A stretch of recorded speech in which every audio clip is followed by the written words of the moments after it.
that will be removed shortly. He has done a truly outstanding job with the Wolverines of Michigan in taking over what was a very tough personal situation for him and his close friend, Gary Moeller. Mercury Hayes, the speed burner out of the Woodlands, just north of Houston, Texas. Boy, what a problem he can be as a receiver and also as a return person. Tyrone Butterfield is the other deep man, and Dan McGuire will kick it off for Boston College. Fashionably late arriving crowd here at BC, but every ticket is sold. In fact, they could have sold a lot more, we understand. Butterfield and Mercury Hayes back deep as the kick is going to come to number 9. Hayes, flag from deep downfield as he goes skidding out to the 31, and it's a 27-yard return. So we'll check the marker. BC had won the toss. They elected to defer it. We have an illegal block in the back. So let's take a look at the Russell starting lineup for Michigan. Well, he is as hard to stop as his name is to pronounce. Biakapatuka. Tumanga is his first name, and he grew up in Zaire. What a tailback he's turned into. Wide receiver, this group right here is loaded. And as we said, the senior Mercury Hayes, he causes all kinds of problems, not only as a receiver, but as a return man. And up front, it is a homecoming of sorts for right guard Joe Marinaro. You see, his brother played here at BC, and he's from the area. He grew up in Andover, Maine. Also, Joe is a co-captain for the Wolverines of Michigan. And Michigan has huddled on the far sideline following that penalty. One final word of instruction from Lloyd Card to the offensive coaches, and they will come directly out and over the football. Dreisbach starts at quarterback. Fourth quarter, outstanding against Virginia. 2 tight ends is the setup, and you see the bounce outside by Biakapatuka. One ankle tackle away from maybe breaking it for even bigger yardage. Here are the starters on defense for Boston College. 4-man front. Tim Morabito is an all-conference candidate. We'll keep an eye on him. The linebackers, well, Brian Mays trying to fill the shoes of departed Stephen Boyd, and those are some big shoes to fill. In the secondary, this is a young group, but they're led by the strong safety, Terrence Wiggins. Terrence right now is leading the team in tackles.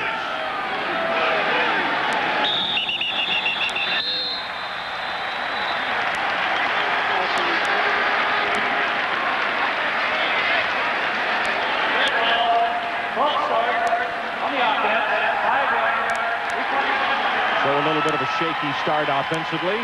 1 penalty on the special teams, and now a procedure call against Michigan.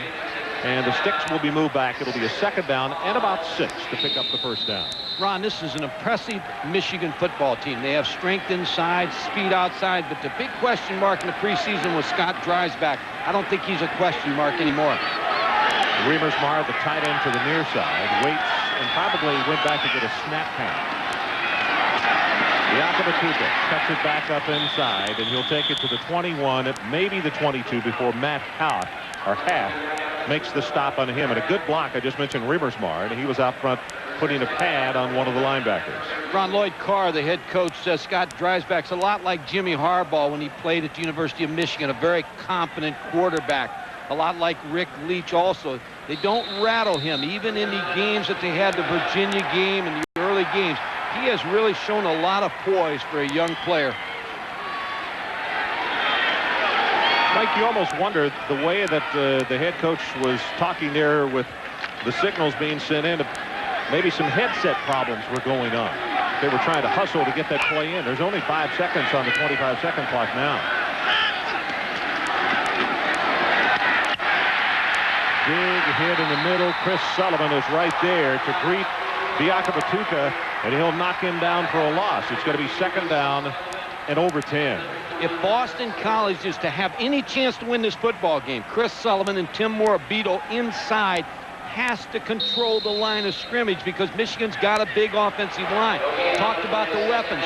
The receivers on the outside are 2 very, very good ones in Toomer and Mercury Hayes, and a powerful offensive line. Chris Lloyd has come into the backfield with Biakapatuka.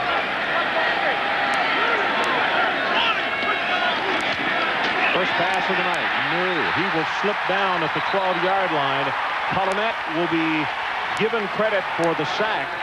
Stalin Colonette, a junior out of the Bronx, New York, but it's a loss of 8.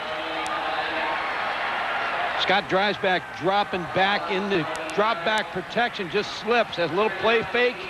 Now just his feet came out from under him, no sack.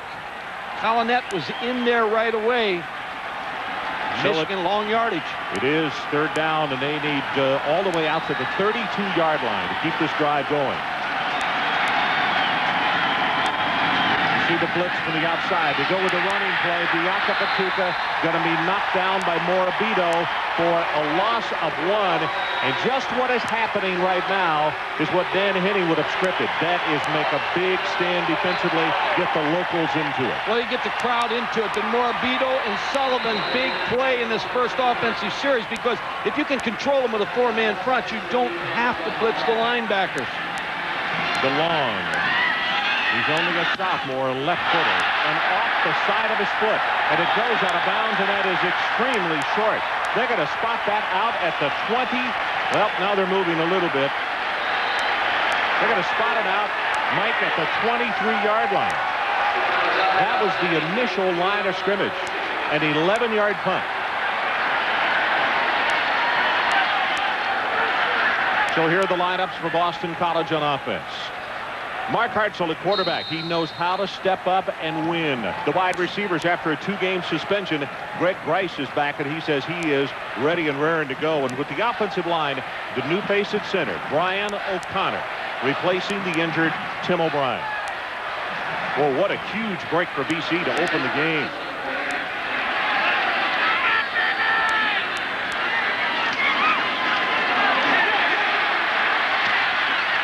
Justice Smith with the carry, and he will take it down inside the 20-yard line. And with that, let's take a look at the starters defensively for the Michigan Wolverines. They run from a 4 front. Jason Horn, Big Ten Defensive Player of the Week for his play in that Memphis State game just last Saturday. Jared Irons, the middle linebacker, the whole package. Leadership, stable. He's a co-captain. And in the secondary, Charles Woodson. He's a freshman. Folks, they think he may be one of the great ones ever to play at Michigan. Smith with the carry. That's Rob Sweat, who comes up to make the hit on him. Number 78, Brian O'Connor, the center, has a big job tonight because Michigan will play 2 different middle guards on him, Jason Horn and William Carr. But he has to also set the whole offensive line by making the calls. George Warhop, the offensive line coach, decided to move Brian O'Connor from another position because they have a freshman, Damian Woody, behind him. 3rd down and short. You see the safety creeping up for Michigan in the left of your screen. Justice Smith. And did he make it? I don't know. Steve King, the man we were talking about, creeping up, made the tackle on him. And from where the linesman has run in for the marking, it would appear he's going to have the first down.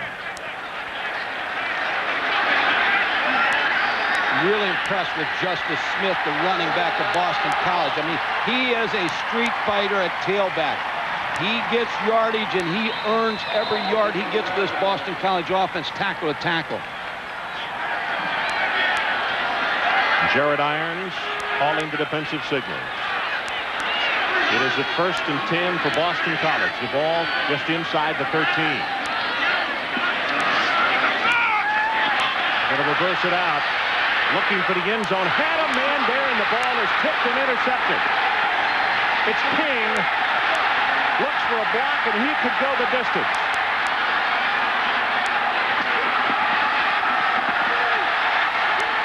He'll score it.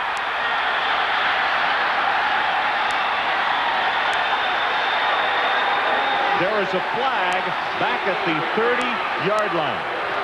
Ron Pete Kendall made a great effort as a tackle to try to get back and stop Steve King, but just couldn't make the play. It's going to come back. Flags on Michigan. Mark Hartzell was just a little too deliberate on that throw. Took a little bit too long getting that pass off. It was a great ball fake, but when he came out to the corner, wasn't ready to throw. Mike, when you see the replay on this play. Illegal block from the back on the Talk about a huge swing. They had a receiver open, about to score a touchdown, and watch what happened. Well, there's no doubt. I mean, it was open, but good effort by Glenn Steele, number 81, to get the deflection. Wide open in the end zone, Scott Dragos, number 83. So, you know, we talk about swings in basketball as far as with fouls and what have you.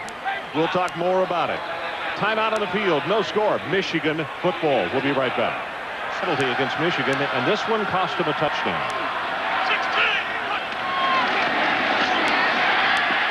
Dreisbach, right over the middle. Toomer, the intended receiver, and Amani got punished as he went over the middle. Ron, this is the play. Scott Dragos is going to come across, and he's going to be open in the end zone, but Mark Hartzell has to put some air into the ball because there's two players, Steve King being one of them, in his throwing lane. Ball's tipped. Glenn Steele with really a nice play. At the end of this play, you're going to see number 66, Pete Kendall. A tackle came all the way down the field. You talk about a great effort now. Here he is, 66, trying to take it out. What a great effort by Pete Kendall.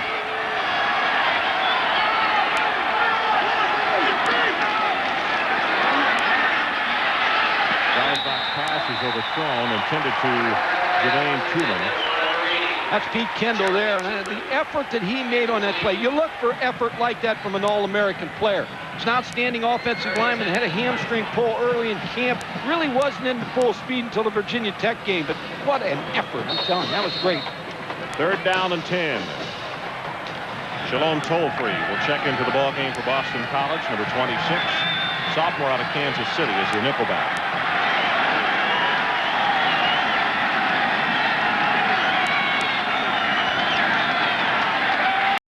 Blitz right up the middle, and they throw the screen incomplete. Biaka Batuka never turned around in time as Matt Haff was all over the quarterback, Dreisbach. Well, they timed that blitz up just perfect. They've got the cadence of Michigan down, and that's what you don't want to happen if you're the quarterback, Mark Hartzell. You cannot let them get in a rhythm with you where Matt Haff can just time the blitz up and come right inside. You see number 57. They're going to have to change their cadence a little bit, alternate a little bit so the linebackers can't time it up. Well, the left footer's kick this time gets it with a little better distance downfield. It is touched dead at the 47-yard line. 33 yards in the kick, and we'll take a break. 9:20 here at Chestnut Hill. And you can see the discussion going on the sideline as the offensive coaches for Michigan talking it over with their folks. They've had 2 offensive series, and they had to punt both times.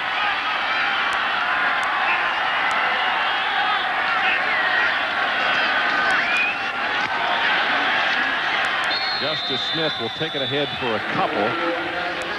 Jason Horn, number 94, one of the first men to get up off that stack. Brian O'Connor, the center, number 78. Talked about him early. Doing a good job here early in the ball game. Gets a good help and a double team on Jason Horn. Try to help him as much as they can early for confidence.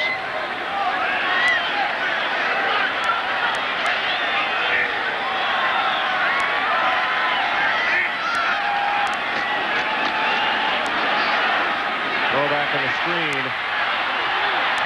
That is a great recovery outside by a 270-pound defensive lineman. William Carr didn't come out to make the tackle, but he messed up the entire play. Well, I was really impressed on Tuesday when I got a chance to watch Michigan practice with William Carr. He's out of Dallas, Texas. Very strong nose guard, number 96. Just makes it happen. He's a speed guy. Now, this is the player that I think will give Brian O'Connor the most trouble because he has so much quickness. Number 96, a junior, 60, 270 pounds. You got to watch him with the man in motion. Pressure, and he's going to be sacked, and this time it's Jason Horn. I'll tell you, the big difference to me in this Michigan football team and what I've seen in recent years, Mike, they are bigger, but yet I think quicker on that front four. Well, they're more aggressive also in the down front. They're taking their 4 down linemen instead of reading as much done in the past. They're trying to get them upfield. You got a little stunt there with the Clint Copenhaver 43 and Jason Horn. And when you have it in the center, you do those kind of things. See if you can handle it. Mercury Hayes. This guy right here is about 10 seconds from changing the scoreboard any place on the field. McGuire's kick, fair catch is signaled for and made at the 12-yard line. It's becoming a tradition. San Diego State and BYU hooking up for a wild one. 4 years ago, it was a 52-52 tie. Every year since then, they've thrown up at least 70 points. How high will it go this year? Action starts at 9:30. That's the ball game that the statisticians wrap their wrists for writing, and the officials take long, long naps before they go to the stadium. Beautiful place here, Chestnut Hill, Boston College. This is really a nice complex, the Conti Sports Complex. Basketball and hockey played just back behind us.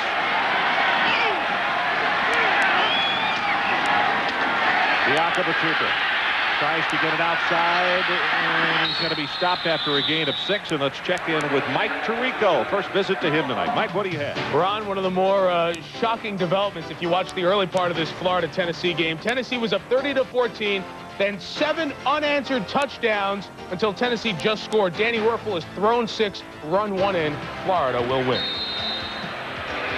Boy, that's speaking of high scoring. I think everybody thought it'd be a little high scoring, but not that kind of high scoring. It looked like Tennessee couldn't overcome the turnovers and mistakes they made. Yeah, in the second half, they really were their own worst enemy. Now flags, but the tackle was made, and I'm surprised he didn't whistle that one down from the get-go, as Morabito was in the backfield.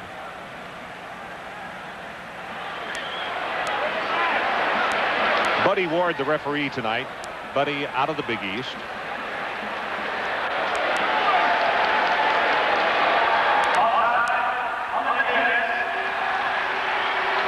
What I think happened on that play, Ron, was Tim Morabito was on a little bit of a line move and crossed over, and Rod Payne snapped the ball and caught him in the neutral zone. Well, that penalty right there is going to cost Dan Henning's football team a first down.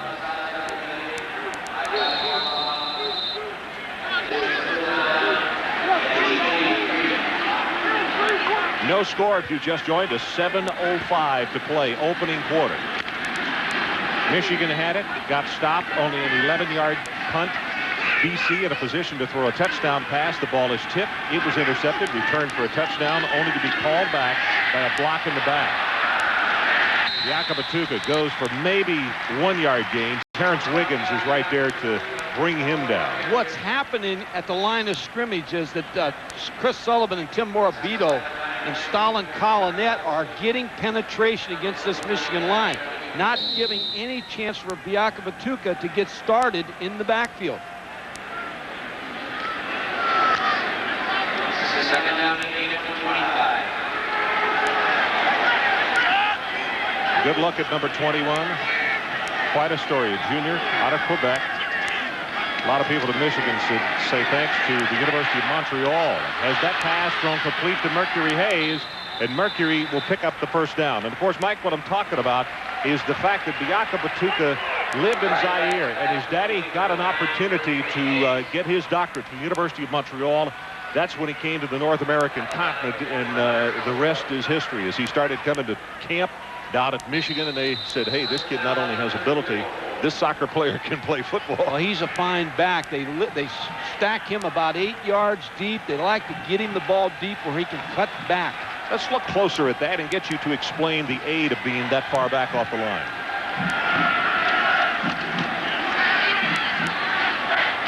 That pass underthrown. They wanted Amani Chuler. What they like to do with Michigan's tailback, Biakabatuka, is stack him about 8 yards deep where he's in a two-point stance. That means he's standing up, gets a pretty good idea. You see, he's able to see the defense. When Scott Dreisbach comes back to give him the football, he wants to give it to him about 3 yards deep where he can see to make that cutback, and he has great vision.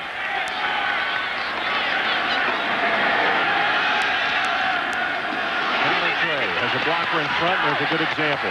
Could not stay behind the blocker. Bounces it outside, and he'll take it close to the 41 as Spate, Kiernan Spate, a freshman from Washington, D.C., tackles him. Kiernan Spate, 34, with a good play, but here's what we were talking about, the depth of Biakabatuka. Now he has the ball. Now he can make moves. He's an east-west, north-south runner. He doesn't lose a step. Coaches at Michigan said that Alex Agassi, who was the head coach at Northwestern at one time, said, and worked as a part-time guy there at Michigan, said, show me a back that can make a guy miss, and then I know he's a back.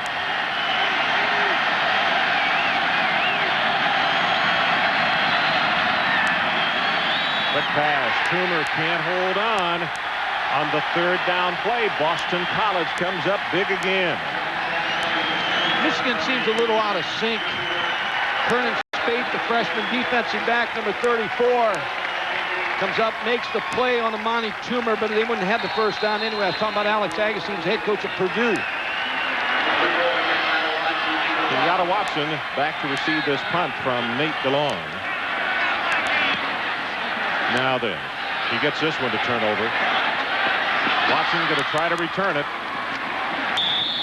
Covered up in maize and blue, but he'll have 4 yards on the return following a 41-yard punt. And there's a break in the action. Just under 5 minutes to play in his opening quarter. He kind of likes it at a school like this. He said, you know, we need exposure as far as recruiting and everything. He said, these games get it for us. They get those chances for those big upsets. Counter tray, Justice Smith. 5 yards, that is Jared Irons, who will knock him down. And Mike Tirico, let's go back to you. Ron, UCLA's been chasing Oregon all day. They tied it at 24. Oregon took the lead. They tied it at 31. Then Christian McLemore, 3-yard touchdown catch. Ducks lead by 7. Bruins have the ball at the Oregon 49, now at the 4. Boy, Terry's got to be saying, what do I have to do? I lose 2 mainstays. I come back and go ahead against the defending conference champions, and then they do a 1-footer in bounds on me. Smith, big opening up the middle, has 5, 7, and 8 yards, and it's Rob Sweat who will make the stop on him. But this hometown crowd liking what they see as we're scoreless right now, but BC controlling the tempo. They're controlling the line of scrimmage on their offensive side of the ball right now. Justice Smith had 110 yards versus Ohio State. You see Greg, as Justice Smith's coming through the line of scrimmage. He breaks tackles. He's well conditioned. He said, my job is to ignite this football team. He makes tough yards. Trent Zinkowitz, number 76 in the lineup. He's playing with a very deep bruise on the inside of his left leg. Smith, not much there. Nice job by Glenn Steele. Steele is the man who tipped the ball that caused the interception on that opening series by BC, and a good tackle on his own that time. Greg Madison, the defensive coordinator, told me on Tuesday that Glenn Steele is a special player that has really good speed and makes a lot of big plays for this defense. You know, Mike, he came on at the end of 1994, and it's like that's when his home was established. And now there's some youngsters that have joined him on that defensive front, along with Horn and William Carr. One of the reasons that front down group is becoming so formidable. And depth. Draw play to Smith. This time it's Horn, the gentleman we were just talking about as well. And Rashid Simmons, and he's one that draws a lot of raves from the coaching staff. Only a redshirt freshman, number 55, out of Edison, New Jersey. Extremely impressive. Yeah, all the coaches talk about him. As you see, Greg Madison, the defensive coordinator, used to be at Texas A&M and Northwestern. But they talk about the depth that they have in the defensive line. Greg Madison will roll about 9 or 10 people in that defensive group. Third down, 10 yards to make. Fakes it to walk, and the pass over the middle, almost intercepted. And I mean, Jared Irons had to go right through his hands. You don't want to get in that situation against this Michigan team. Probably the best thing to do against them is not throw on long yardage situation, because they are a pretty good cover team. They're a big zone football team. Here's the end of the play. Jared Irons had a chance for an interception. Standing in front of Todd Pollock.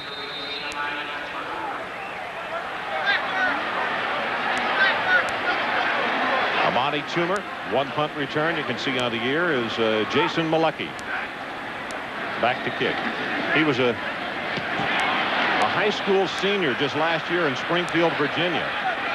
Toomer is going to pick that ball up. Not a very smart play, as a flag is down at the line of scrimmage. Now, he got fortunate on that, but that ball could have bounced off of him for a turnover as well. Well, you teach your punt coverage team, never run past the football unless there's a fair catch signal. Then you get behind him. But if there's no fair catch signal, you do not do that. The defensive players at Boston College, you never run by the kick returner unless he makes the fair catch. Amani Toomer with good sense to pick up good yardage. You wouldn't want him to do it for a steady dive. Well, it bounced right up in his hands, but the thing is, that penalty is going to be declined because of the good field position that Michigan will get. But normally the hot call goes out and everybody runs away from it. Ron, you expect now Michigan will settle down a little bit. They've got the running game with Biakabatuka, but they also has two very good receivers in Mercury Hayes and Amani Toomer. Scott Dreisbach now just has to get in the kind of a rhythm for this Michigan offense. Biakabatuka, and I mean, so far, Matt Half is the first guy to come through 57 along with Brian May. But Biakabatuka has really been shadowed by that front seven. A lot of weapons when you pick your poison, who you want to hurt you. Right now, BC's got it under control. But look at those average yards by Mercury Hayes, Amani Toomer, Rimersha, the tight end, Biakabatuka. Unbelievable. They have offensive skill people. But what's happening to them right now, they're getting beat at the offensive line. Loss of a couple on that play of Rimersma. Resets to the top of your screen. Dreisbach on top, blown coverage, wide open, and the ball is dropped as it's knocked away. And Mercury Hayes, all of a sudden, had just slipped out and might look like the first guy out to the workout. Ron, I'll tell you what, on this play, Jay Riemersma, the tight end. Now, Michigan may, I'm sure the coaches up here see the same thing I was able to see here. Jay Riemersma, the tight end, wide open down the middle against two deep coverage, the tight end. Going to see the tight end come down on against two deep coverage right here, and he's wide open. Scott Dreisbach decided to go the outside. You see him inside there? I mean, he's wide open. So I'm sure they'll go back to that play sooner or later. Mike, it's almost like that safety was coming over to cover Riemsma and then realized they were going to go deep to Hayes. Blitz up the middle. That pass to Toomer, incomplete. They did come back with the same play, but Boston College defended it a little bit better that time. 1 of 8 for Dreisbach in this ball game for 9 yards. Nate DeLong will come on to punt it away for Michigan. 1:23 left in this opening quarter, and still no score. We always talk about a left-footed kicker. The spin's a little different. Illinois, I believe, fumbled one when he was punting last week, 2 weeks ago.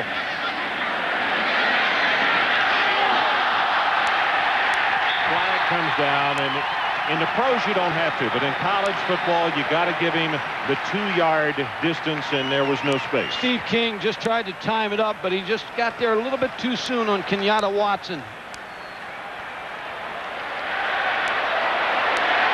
All right, just draw a 2-yard circle around him. As you can see, he was well inside of that, trying to make the big play, get the turnover to come, which was very smart on his part, but he just got there too soon. Catch NFL Game Day on Sunday when Boomer and the boys explore the impact of no Dion in San Francisco. Uncover the truth about turf and figure out what's going right for the Raiders. NFL Game Day Sunday at 11:45 a.m. sharp. Really singing his praise. He couldn't have played any better against Virginia Tech, but it was a different type of game. Virginia Tech is an 8-man front defensive team. They gamble on you, so it was pretty well scripted for him. But tonight, Michigan's a little bit more bend, don't break on defense. Well, Michigan with 9 people within 3 yards of that line of scrimmage, and now Hartzell wants to call a timeout. Trying to get something going offensively, but neither team has been able to get very much at all.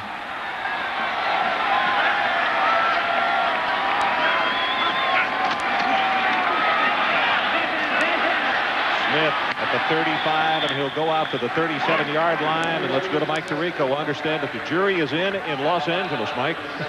Yeah, one of them is, Ron, UCLA had 4 plays from the 3. They run Kareem Abdul-Jabbar on 4th down, and Desmond Burrett and Lamont Woods and the gangrene defense stop him. Oregon wins in the Rose Bowl by 7. Back here to live action. It is Justice Smith trying to turn the corner, doesn't get it. You got to give the Ducks a lot of credit with UCLA right there, just looking at the lip of the cup, and they can't push it in. Well, UCLA had some injuries coming into this game, but Oregon's defense is what really got them to the Rose Bowl last year.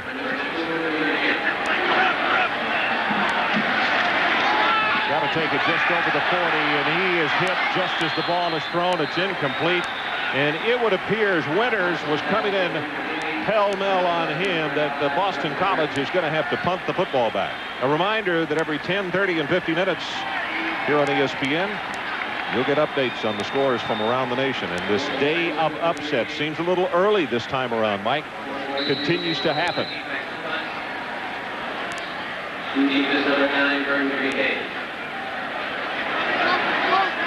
Jason Malecki. Dan Henning said he has kicked extremely well for a young fellow that was this time last year kicking in high school. Michigan's got to return on. Another line drive kick, though. And this one's going to work to great advantage for BC. It will go out of bounds just inside the 10-yard line. Wow. 6 seconds left in this opening quarter. 52 yards in the kick. Aesthetically, it left a bit to be desired, but he sure got the results out of it. And the Wolverines will scrimmage from deep in their own territory. Well, when this first quarter ends, Ron, Michigan's going to be happy they had the bad punt and gave up really bad field position, but Boston College was not able to take advantage of it with the interception.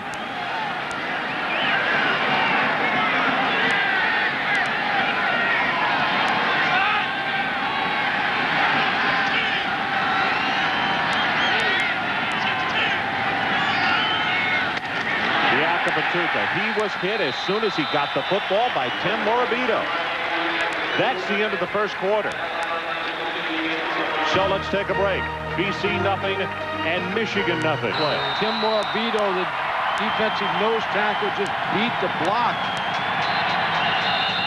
of Joe Marinero.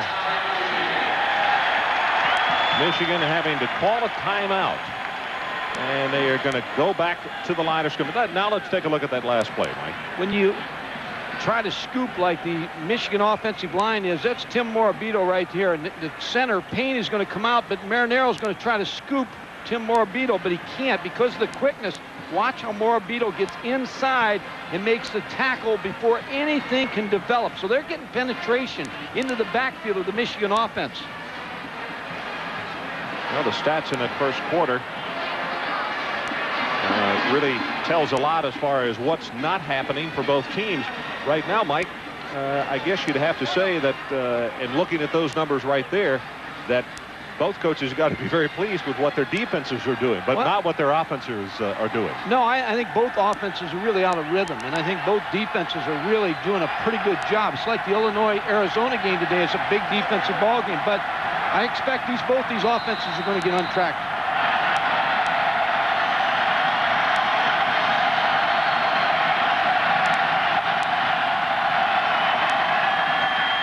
Back has time. Rimesma just over his fingertips at the 36-yard line. And all right, so Mike, let me get you in a coaching mode right here. Then, what do you do first of all if you're Michigan to get this thing going? I think Michigan has to go to a little bit shorter passing game. Every pass they're throwing is way down the field against too deep coverage, but they've got to get a little bit shorter passing game. Tight ends open, try to get the ball to Mercury Hayes and Monty Toomer a little bit quicker.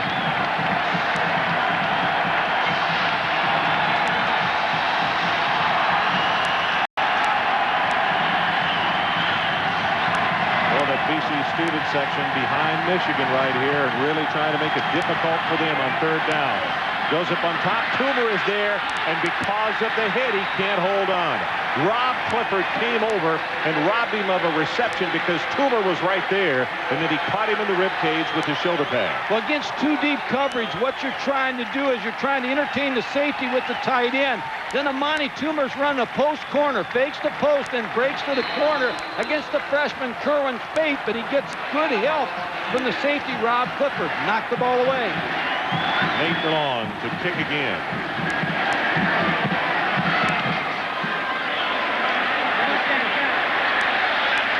Watson makes the catch, and as soon as he catches the football, he catches a Michigan special teamer. Timeout on the field. 14 minutes, 40 seconds left until the halftime. A 47-yard punt. That's the kind of game we've had so far.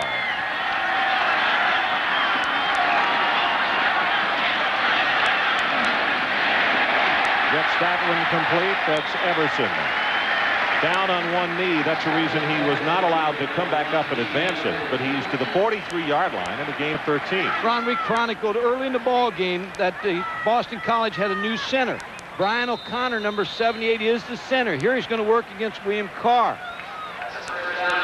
Look at the job that he's able to do in there. That's on Carr. He's able to neutralize him, give Mark Hartzell time to throw the ball to Steve Everson, who had a great game against Virginia Tech.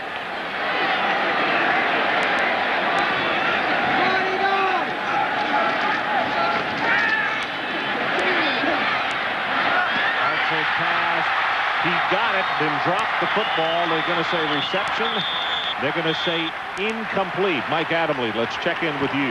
Ron and Mike, once they found out Tim O'Brien couldn't play tonight, quarterback Mark Hartzell and Brian O'Connor went to work immediately. Not on the practice field, but in their dormitory hallway. Hartzell and O'Connor are roommates. They've been polishing up their center and quarterback exchange every night since last Tuesday night. Taking time out for homework, of course. Playing pretty well, and Mark Hartzell had with all the confidence in the world in Brian O'Connor coming into tonight's Michigan game. You know, Mike Gottfried, we have talked so many times about things that are taken for granted by the average fan, but the exchange from center to quarterback, you really do have to have familiarity. Oh, it's very difficult as a quarterback. You want to be comfortable. Justice Smith, and they caught him in the right defense. Out of bounds around the 30-yard line. In fact, they're going to say just inside the 30, and that's a Boston College first down after a gain of 13. Now Boston College has settled into a little rhythm. Threw the ball on first down, a little draw against the pass rush, getting good blocking out of their offensive line. Now remember, this is the strength of this Boston College team, is that big offensive line headed by Pete Kendall, number 66, the All-American. George Warhop, the offensive line coach, may have the best offensive line in the Big East. Right now, it's a first down. We said the ball just inside the 30-yard line. Smith again weaves his way in a good open field tackle by 44, Rob Sweat. Caught him by the ankles, and we've got him unofficially for 4 tackles in the early going in this ball game. He's been a constant force. Rob Sweat was a highly recruited running back out of high school in Pennsylvania. Really started here as a fullback at Michigan, but has made the change to linebacker and is really a heady player. Coming on strong is what the coaches say about his play. 6'3", 229 pounds, and he's a sophomore.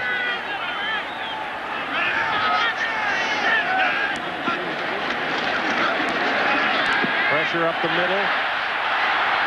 Hartzell now dumps it off wisely, complete to Everson, and he will be pushed out of bounds, and that is enough, I believe, for a BC first down. It was good pressure by Michigan, but again, give credit to the offensive line of Boston College, because Mark Hartzell has to be able to slide one way or another, or if the rush comes, be able to duck up inside. Now, Mark Hartzell sets up some blitz inside, but he's able to step aside now and find a window of opportunity and find Steve Everson out in the flat. Good decision by Mark Hartzell. You could see on that replay just a moment ago, some of the Michigan fans might have said that Justice Smith was doing a little tackling on William Carr. I think he was too. Pressure right up the middle, and they throw the middle screen inside the 10-yard line.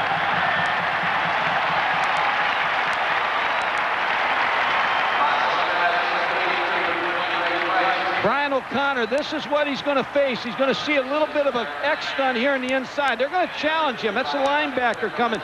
Jared Irons, number 37, picked up beautifully. Able to get the screen off to Greg Grice. Number 20, who missed the first 2 ball games this year, was suspended. So this is his first ball game out. Mike, and it was academics, the reason he was suspended, and it happened back last spring. And his head coach told him it was going to happen. He said that you have been a little recalcitrant as far as getting to the classroom and some other stuff that you haven't done, and we're going to suspend you for 2 games. So Dan Henning constantly sending the message And here's a guy that against two big-name teams they could have used tremendously, but he made him sit on the bench. This is down in this area right here. Justice Smith becomes a very valuable commodity for this Boston College offense because he is a big-time tough runner. And Michigan will tighten it up down here inside the 10-yard line.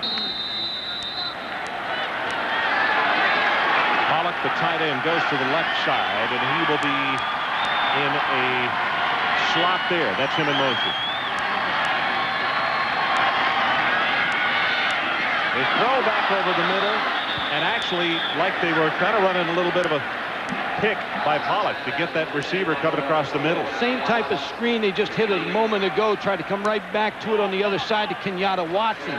He's the inside receiver, number 4. Just steps outside. Here comes the tight end, Todd Pollock, for the little pick. And then Kenyatta Watson inside, just a little bit too high on the throw. Yep, Kenyatta saying, ooh, if that one hits me in the breadbasket, I might have been singing in the end zone. Omari Walker comes into the backfield, number 33. He is the man with the football at the 5-yard line. It is 1st and goal, Boston College. Steve King wrapped him up.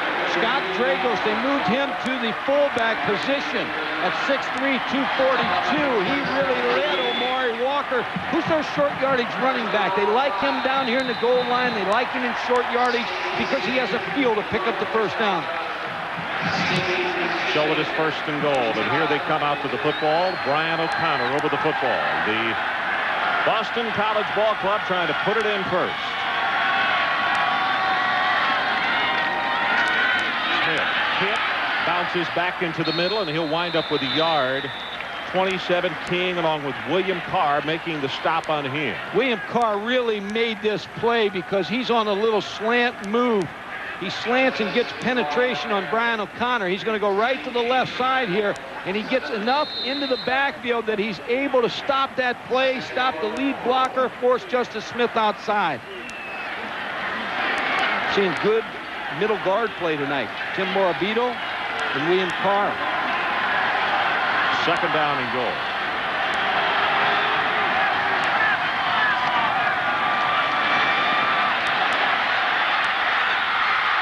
Ball is incomplete. We had to wait because Winters almost came up with the interception, and he threw it very softly. Mark Hartzell again with another poor decision because he threw into a crowd on this play, trying to get the ball to Dennis Harding. But there's so many white jerseys, Michigan jerseys here, that they should have intercepted that football. Chuck Winters had a shot at it. You could see Marcus Ray, I believe, 29, come across. It was like a pinball machine. It was bouncing back and forth. And now a timeout has been called. And I believe it's the Michigan defense who has called it. It will be a 3rd down and goal, but to talk it over with their coaches. And you see the time on the clock, 11 minutes, 10 seconds. Left until halftime, and the most important thing is nobody has scored. Look at this drive so far.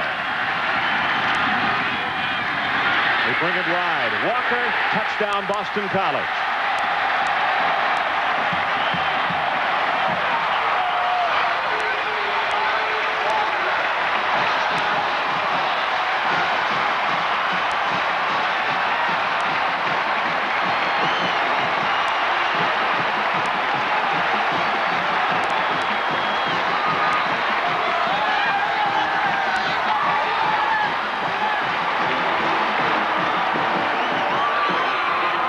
The history of this series between these two teams is that Boston College jumps out early and Michigan has to come from behind. A high pass from center.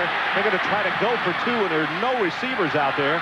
Throws it back to the kicker, into the end zone, and this one didn't work in the 3rd grade either. Ron, when you muff a snap like that, that was a bad snap to Matt Hasselback. You call fire, and when you yell it out, both your outside receivers go to the corner, but they didn't move. No receiver really went downfield. A couple linemen did, but not the receivers were able to come out.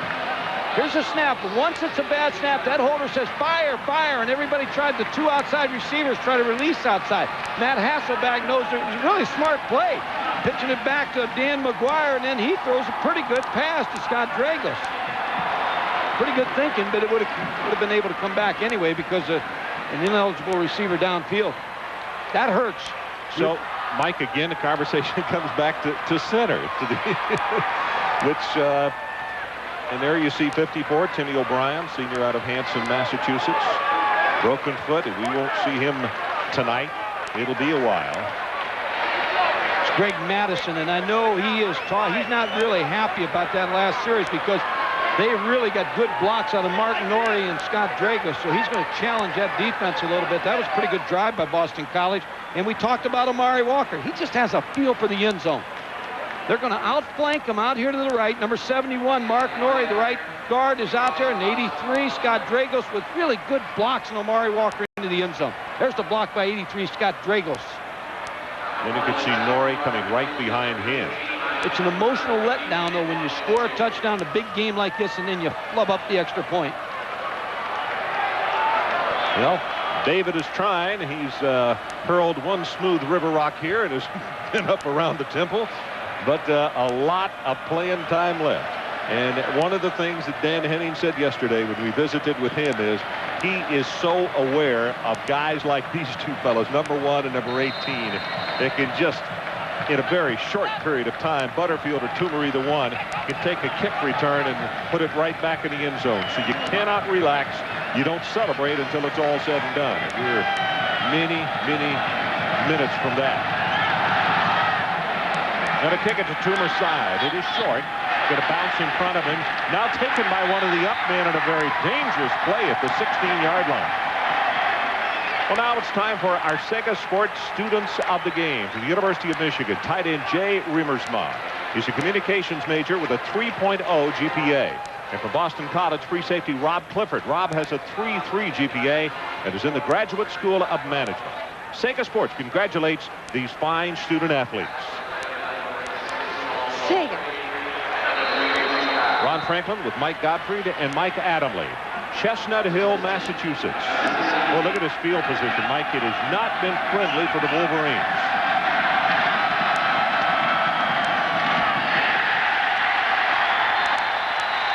And let's check in with Mike Tirico. Mike. Ron, this McDonald's breakaway takes us to Austin, where it's a very close game. 4 points most of the way, but Jason Reeves comes up with this interception of John Ryan. The Longhorns up 4 in the fourth quarter. Get the winning margin of 11. With this interception, Texas beats Pitt. No one's undefeated in the Big East. So, some people will read the paper tomorrow and say, well, it was almost going away, but it was anything but that. Very close game down in Austin. Counter tray. Diakapatuka showing why he can be an extremely difficult tackle-to-tackle runner. When you get penetration of a defensive line like Boston College is able to get, this is a very good call because you want angle blocks when they're trying to get up inside. Now you've got all those angles. You see the tackles blocking down Marinero, Jansen blocking downside. You catch all that people trying to get inside on the slant, so it's a pretty good call. I mean, Connor. David Benson of the 51 also. You can see him blocking on that play. And the youngster will have the first down. Diakapatuka hit and see hurdles, but he'll take it to the 28. Brian May from his middle linebacking spot puts a stop on it.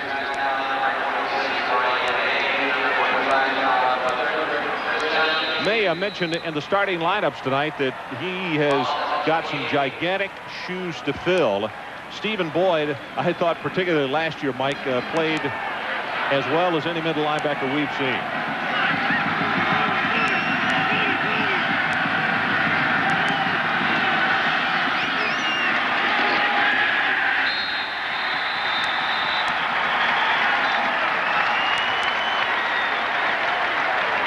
Ron, here's what you get right now tonight, this two-deep coverage where you got both corners rolled up and you got both safeties in center field. And where the open holes are is in the corner back here and up inside right here with a passing game where you try to get some crossing routes underneath those safeties. And Michigan has not been able to explore that just yet to try to throw the little short passing game behind the linebackers.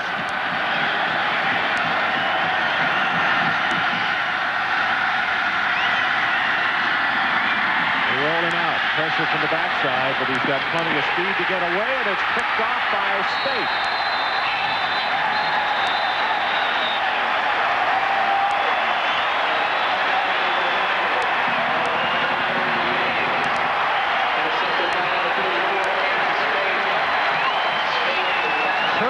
Sept, a freshman, starting in this ball game. Scott drives back. As soon as he throws this football, he knows he makes a mistake. He starts to take off and become a defensive player. Mercury Hayes, number 9, was the intended receiver. The tackle made by Scott drives back. Now Boston College has to make him pay for that mistake. You know that. And let's check in with Mike Adamley. Mike? Ron and Mike, the night before Kiernan was to make his first collegiate start against Virginia Tech, Coach Dan Henning ran into Kiernan's dad, John, and asked him if his son was tough enough. Dad's replied, if he's not, it's your fault because I sent him to you tough. Dreisbach now is 1 of 11 for 9 yards in that interception. Justice Smith will take it for only a yard. Joaquin Fazell is over there quickly to make the stop.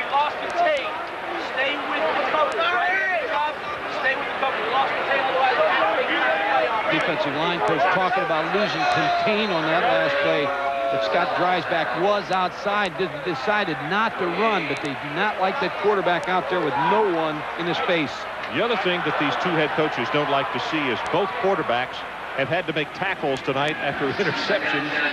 That's not what they want them doing. This is a big series for Mark Hartzell. He has to take advantage of this mistake of Michigan's. Well, Michigan really jamming up those receivers on the outside, and he just throws it in the ground. I mean, Irons was wearing the intended receiver. He was just all over Justice Smith, and there was nowhere to throw it but in the ground. Well, credit Michigan. Credit Greg Madison with a good call, because when you're in man coverage on a screen to the back, Jared Irons had Justice Smith from the snap of the ball, so Greg Madison outguessed Dirk Cutter, the offensive coordinator, on that play call. Mike, what can you audible to when they're jamming your receivers the way they were on that play? I think what you're going to see is Kenyatta Watson, number 4. He's the inside receiver. He's the receiver they like on little option routes down the field about 10 yards. You see the pressure from the backside. Hartzell never saw Clarence Thompson. And that is so dangerous because that's when you can lose a football. He's not looking to be hit. He has to see that, though. You have to see Clarence Thompson on the line of scrimmage. But what tips that off is the corner and the safety move over in man coverage. You see number 29 move over real late from Michigan. That's Marcus Ray. So he tipped off that it was going to be a blitz. Mark Hartzell just didn't see the freshman Clarence Thompson, or the junior Clarence Thompson, coming from the top side. And Lefty kicks it away to Toomer.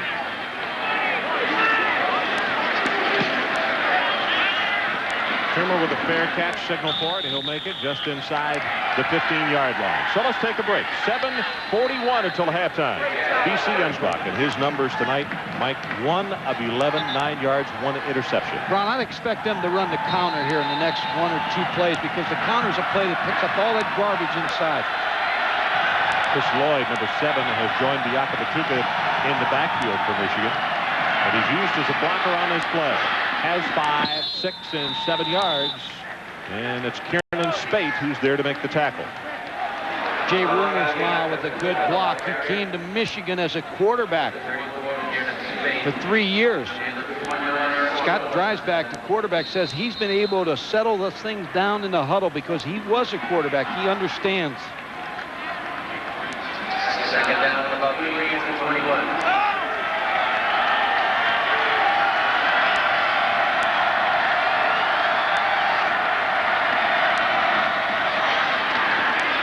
Biaka Batuka breaks it big.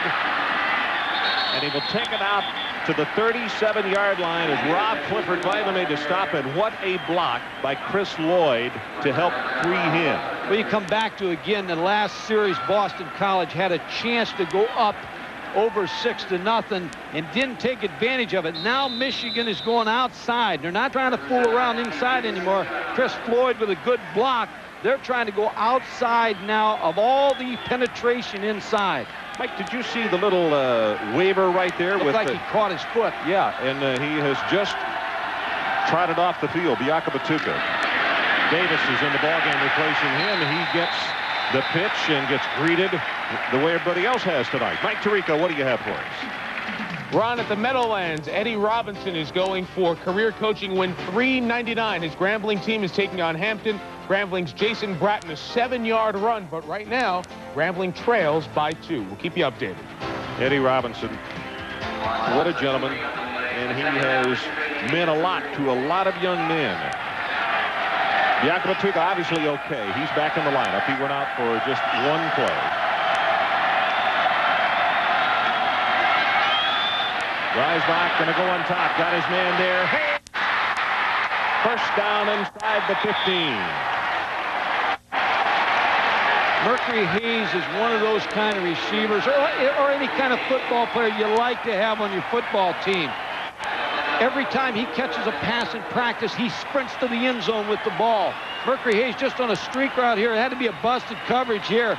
Number 49, Terrence Wiggins, bought the fake, I believe, of Scott Dreisbach and came up inside, and Mercury Hayes made him pay. And so quickly, Michigan has regained this momentum. 52 yards officially on the play. That's what I was alluding to a moment ago. But I said Dan Henning said that Hayes, Butterfield, Toomer, any of them, so quickly can change a ball game.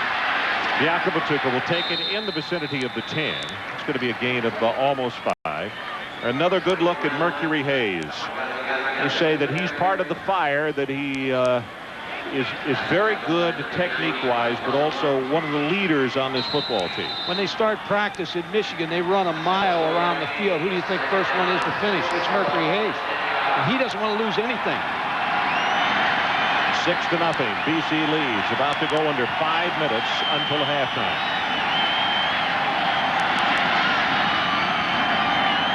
Counter tray. Blocker in front. Yakubatuka looked as though he tripped over his own blocker. Morabito got a hand on him as well, and it was Runyon he was trying to follow into the hole.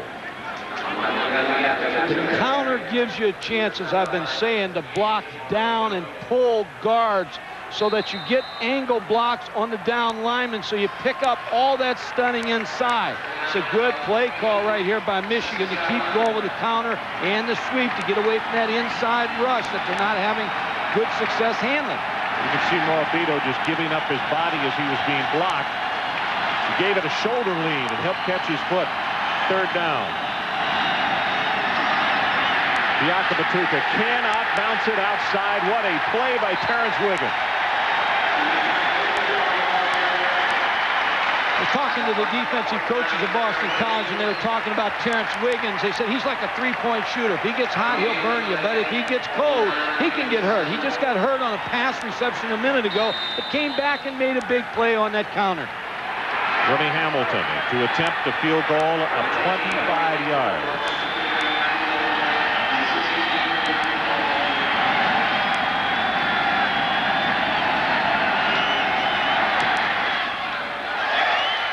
And he got it.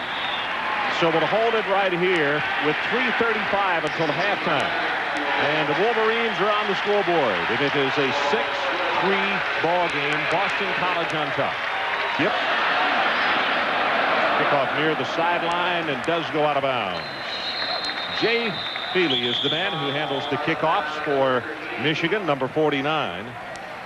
Oh, coming up next to the GMAC halftime report. Fantastic finishes. We had another one of those kind of Saturdays. Notre Dame rolls and West Coast thriller. Those and other things coming up at halftime on the GMAC halftime report. I want to say congratulations to Bob Davies. Difficult situation, and of course I hope things are going well with Coach Holtz.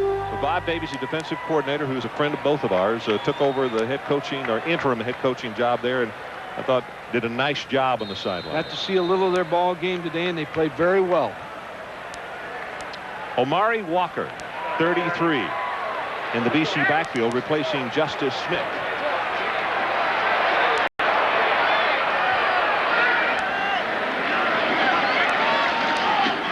That's Walker. Right up the middle. Good blocking on the left side of that line as Rob Sweat will make the tackle. But O'Connor, Brzezinski, also Pete Kendall helping pave the way. Dan Henning said about Pete Kendall, he's a highly motivated young man. He said, we got to keep him under verbal wraps, though, because he has a tendency to fire up the other team with a quote or saying something out there. So he said, under verbal wraps, we want him.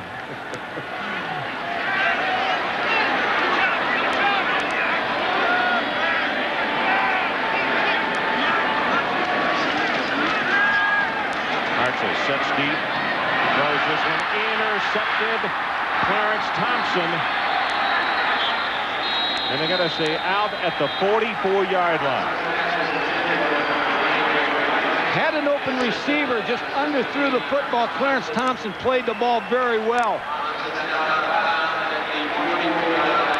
Mark Hartzell with the drop back in the throw, trying to get the ball to Greg Grice, just underthrew it. Clarence Thompson, number 17, with the interception, and Michigan in business with 2:47 on the clock. Mike, everybody likes to say this. I don't know if it's overplayed or not, but following that turnover right there, you hit the long pass on the last series. Do you go back up on top right here? I always like to, especially around the 50-yard line, because you got some advantages with field position. Ed Davis, 26, comes into the backfield. Don't be surprised to hit the tight end here in the next couple plays. Also, he is back there with Biaka Batuka.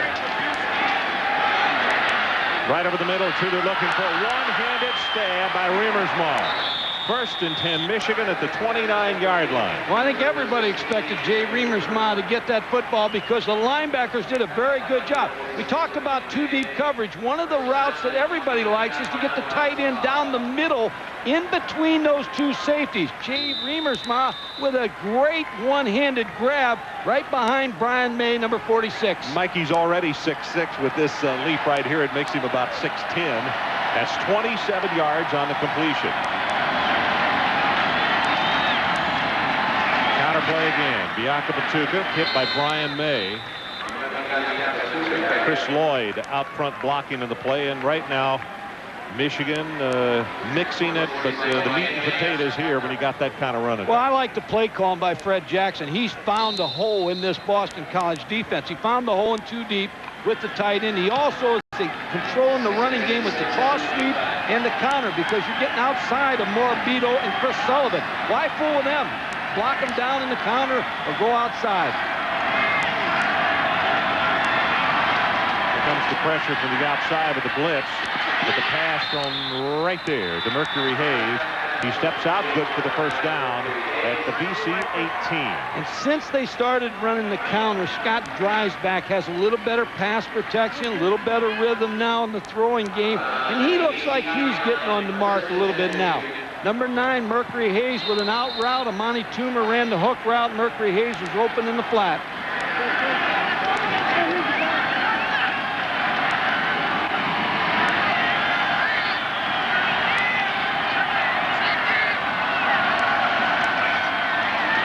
Batuka going to throw it back to his quarterback.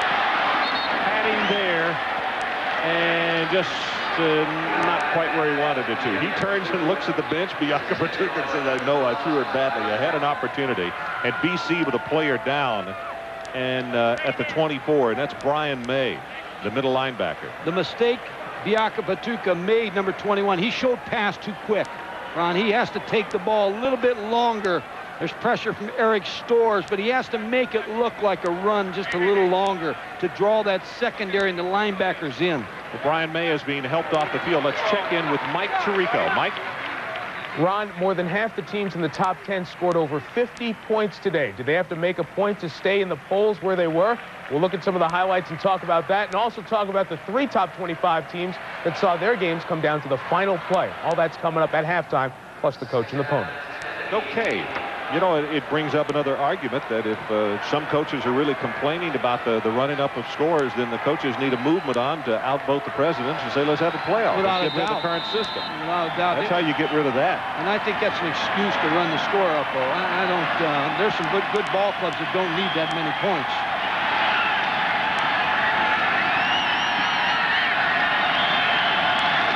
Second and 10. Biaka Batuka cuts it to the outside. At the 10, at the 5. Touchdown, Michigan.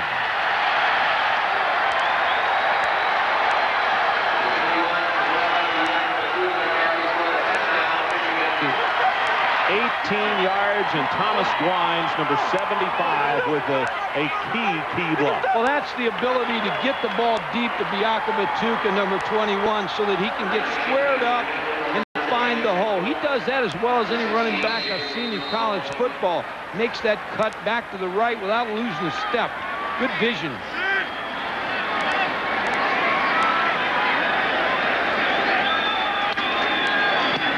Hamilton's got it. Let's take a couple of looks at the touchdown. First of all, from our end zone camera. Scott Dreisbach's going to get the ball deep to Biaka Batuka. Now you see how he has the football. Now his vision to cut back. He's square to the line of scrimmage with the ball so deep to him. Amani Toomer, number 18, with a nice block downfield. There's the deep handoff. There's the cutback. There's the eyes. Pick up the wide receiver, Thomas Gwines, as you mentioned, Ron, with the initial block.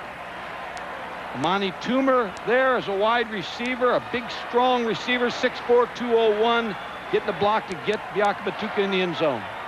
Yeah, Toomer right there is the other thing you have to say you're impressed with as far as these Michigan wide receivers. You can't just be pretty and run fast. You've got to block downfield, too.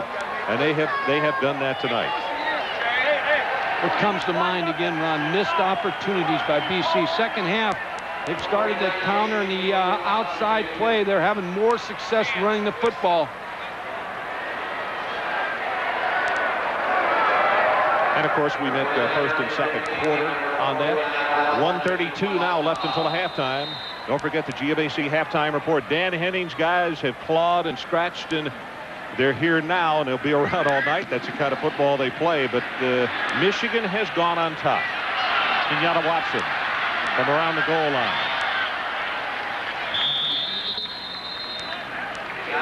Well, stay tuned next Saturday at 11:30 a.m. for College Game Day. Join Chris Fowler, Lee Corso, and Craig James for an in-depth out. You bet it will.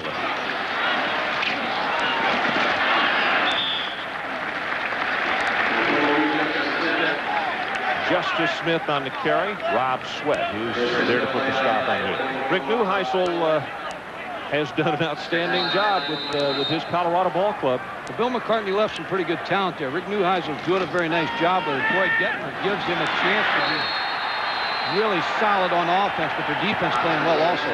Jason Horn with the sack. That's 3 times that Michigan has gotten to the quarterback in this opening half. BC needs to regroup at halftime because I know there's going to be a lot of talk in that locker room about our missed opportunities inside the red zone when we had turnovers and a chance to get the ball in the end zone.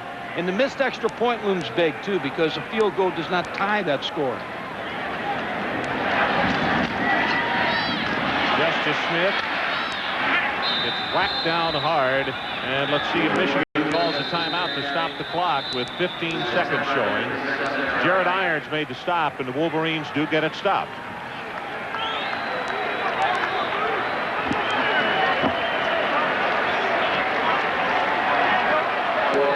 Mike Tirico, let's check with you one more time. Well, Ron, we have an opportunity to... But this year, he's running like a man possessed, isn't he? The other player there, you're right about Warren Dunn. I think he's as good a running back. Leland McElroy, we talk about him, some of the other running backs in the country, but Danny Cannell, he is having a big year. He is a really good, solid quarterback. Well, Mercury Hayes back in a single safety for Michigan. Coming up the middle, they got a piece of it. And it is taking a Michigan bounce and down by Boston College short of the 40-yard line. Clint Copenhaver, I think, got like a piece of it. Almost got the whole thing. Clint Copenhaver, number 43, is going to break through. Again, look, give him credit. Sometimes you don't hit the football, but you affect the kicker, Jason Malecki. Looks like it went off the side of his foot. If he'd kicked it straight away, you're right. Would have been blocked. It squared away. Michigan with 6 seconds now. They need one throw to the boundary and then kick the field goal.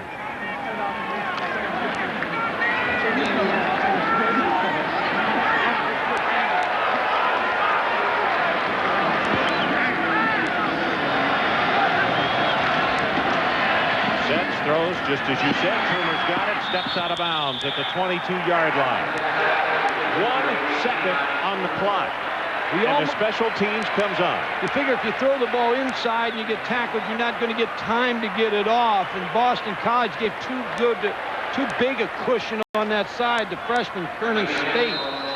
Sheldon's going to be, let's see, he's asking for it at, let's say officially, a 40-yard attempt. His longest of his career is 49.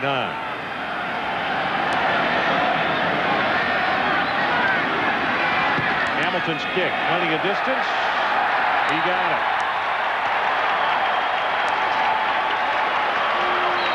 So that's the end of the first half with our score. Michigan 13 and Boston College 6. Now let's join Mike Tirico for the GMAC halftime report. Mike.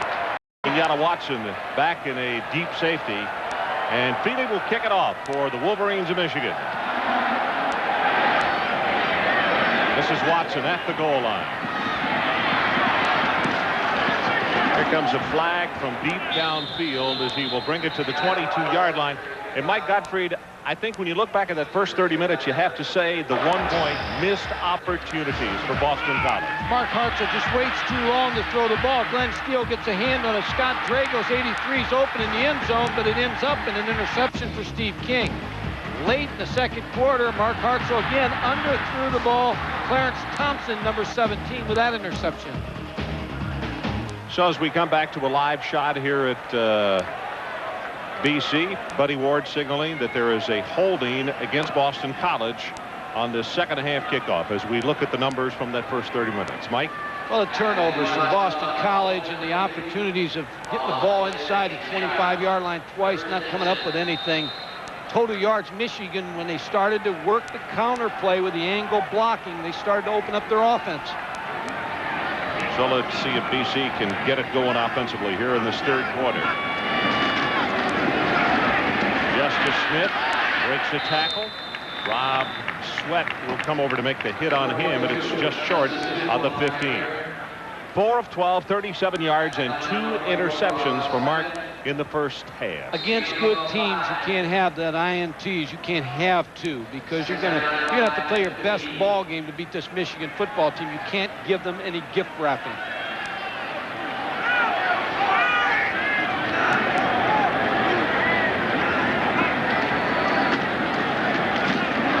Nothing there on this one. Glenn Steele, number 81, stepped right up.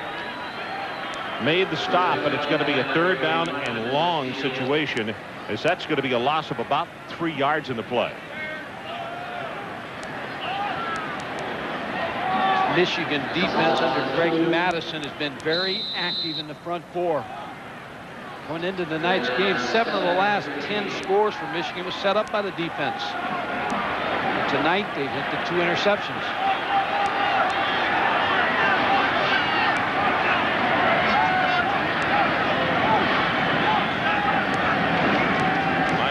Show blitz. Irons goes. Sweat does not, and the pass incomplete as Thompson had the cover. And now 1, 2, 3 and out, and Michigan stands to get very good field position. Mark Hartzell just going to throw a little option route, 8-yard option route to Kenyatta Watson. Didn't get anything on the ball. Looked like he was drifting away. Did not step toward the target. Good look at Malecki right here, and Mike, he's been getting away with a line drive kick. At this portion of position on the field, he can get burned if he gets a line drive kick right here. Better put some air under this one. Well, he didn't get a line drive kick, and Toomer comes over and picks it up on the run. A very short kick off the side of his foot, and Toomer returns it to the 33-yard line, only a 28-yard boot. Well, we saw it earlier when he picked one up, and again, Boston College didn't break down. Terrence Wiggins, number 49, was in there. Darrell Porter, 44. They ran past the ball. Monty Toomer's a smart football player.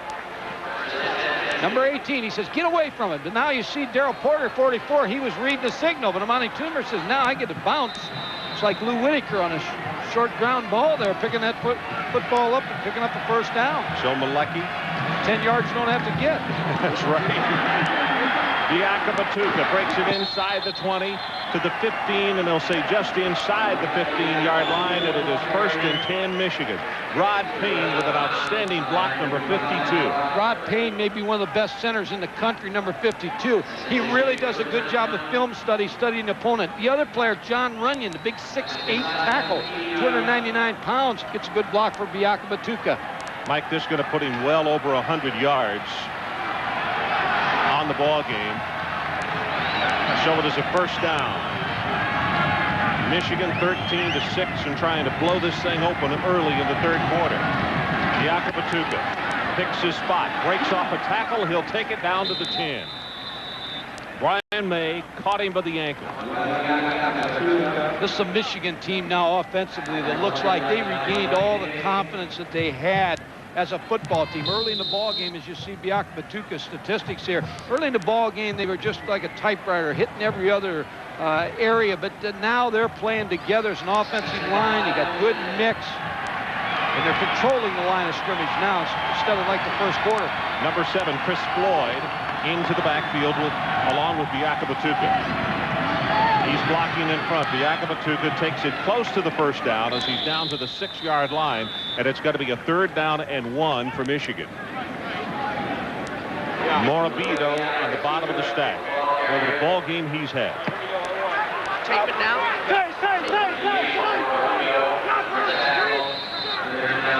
Bringing in Tooman, the big tight end. He's 6'4", 235. He's out of Kansas.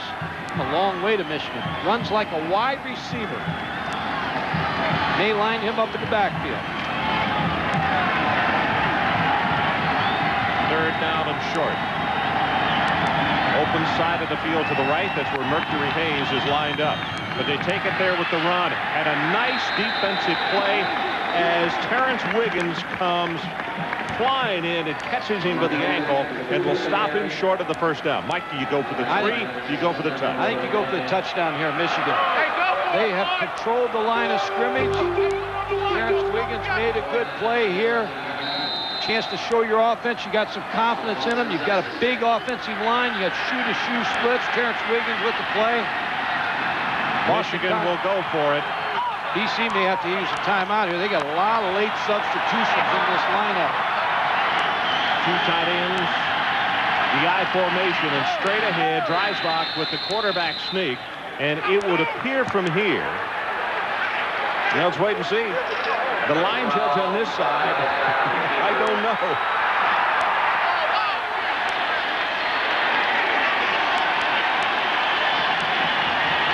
It looked like he made it on.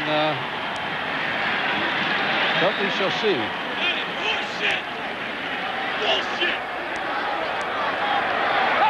There's some people on the Michigan side thought they made it too. That is a horrible spot, John. Oh, did they get some? Look at that. They're not even flying. That's bullshit. That was horseshit.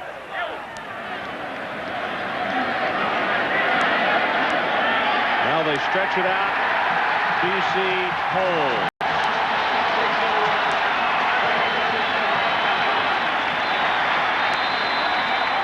So we're looking for a break. We'll take it. 11-15 left in the 3rd quarter. 13-6, Michigan.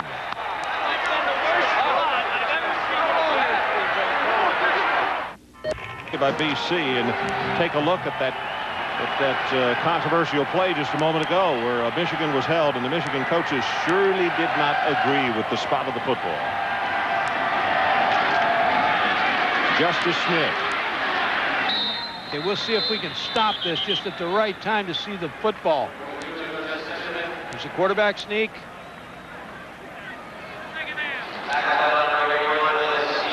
Stop it right there.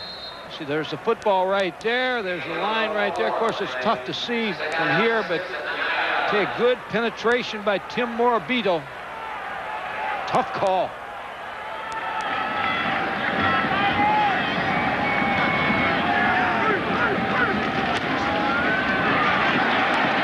Waits for the block. He is tagged by Jared Irons.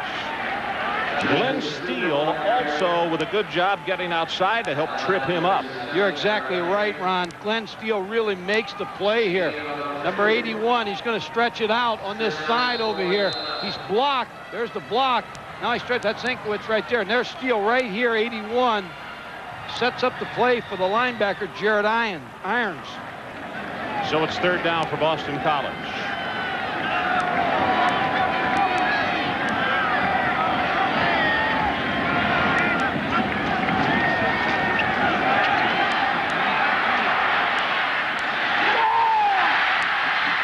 Grice had him wide open. Woodson finally pushes him out of bounds. It's good for 17. That's Charles Woodson, the freshman corner out of Fremont, Ohio. Mark Hartzell picking on him. Greg Grice with the good comeback route. What made this play was the good pass protection, a good time to throw. Mark Hartzell hits Rice right in front of Charles Woodson. When they recruited Charles Woodson, they told him, you need a corner. Even though he's a freshman out of high school, they thought he could play, or out of into college, they thought he could be that guy. Yeah, the coaches talk about him with really glowing terms. They think he's going to be an awfully good one before he leaves Ann Arbor. Short over the middle, caught by Smith, and Elston hits him immediately and knocks him down, but it's going to be a pickup of 5. And a check in with Mike Tirico. Mike. Brown College football's winningest coach may have to wait for number 399. Eddie Robinson's Grambling team. Brandon Simpson has his punt blocked by Hampton. Joe Manley runs it in for a touchdown. Hampton leads Grambling at the Meadowlands by 9. Well, when you have one bounce right back to you that way, you got 2 steps on everybody. Smith. Tough yards right there. It's going to be a 3rd down, and the line to make is just short of the 38 as Horn and Irons combined in the stop. Boston College is a good screen team. They've thrown good screens. Now remember, they threw one earlier in the game. Jared Irons was right on the play. It was a man coverage play to the back, but they throw good screens to the wide receivers. They're able to hit their tight ends. Might be a good screen down for them right here. Well, we will see. 13-6. Michigan leading BC. And Hartzell, as you can see, looks out at his receivers and said, guys, we had a wrong alignment. So they called time 3rd quarter. Capacity House. Here in Chestnut Hills, you look at Jared Irons, the middle linebacker. I would think Kenyatta Watson, number 4, key receiver in this kind of situation for BC. You go with the draw play, and it will go nowhere. 94, Jason Horn and Jared Irons combining on the stop. Jason Horn's an interesting player from Michigan. Greg Madison said all last year Lloyd Carr would say to him, is Jason Horn the best player you got at that position? And Greg Madison said, just look the film. He always makes plays for us. Just a steady football player, Ron. Mike, I think the key point is this young man right here right now, Malecki. His last 2 punts are 16 and 28 yards. Better kick here. Get some air under it. Hayes at the 25. Gets by 1. He will not get by the next 2. Omari Walker, one of the first men down there. Don't forget, next Saturday on the Deuce, it's more college football action at 2 o'clock Eastern when Oklahoma State beats Wyoming.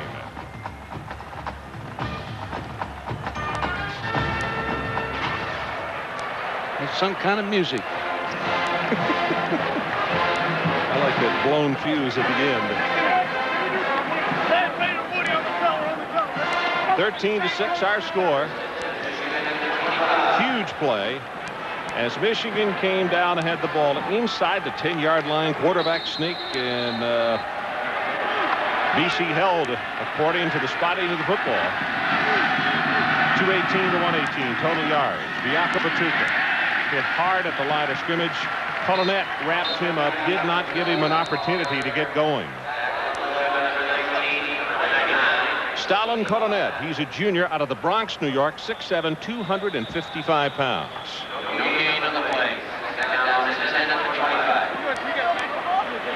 And Boston College with a player shaken up at the 29-yard line. It looks as though it's Brian May. See what Bobby Edmonds can do in the middle there, number 41.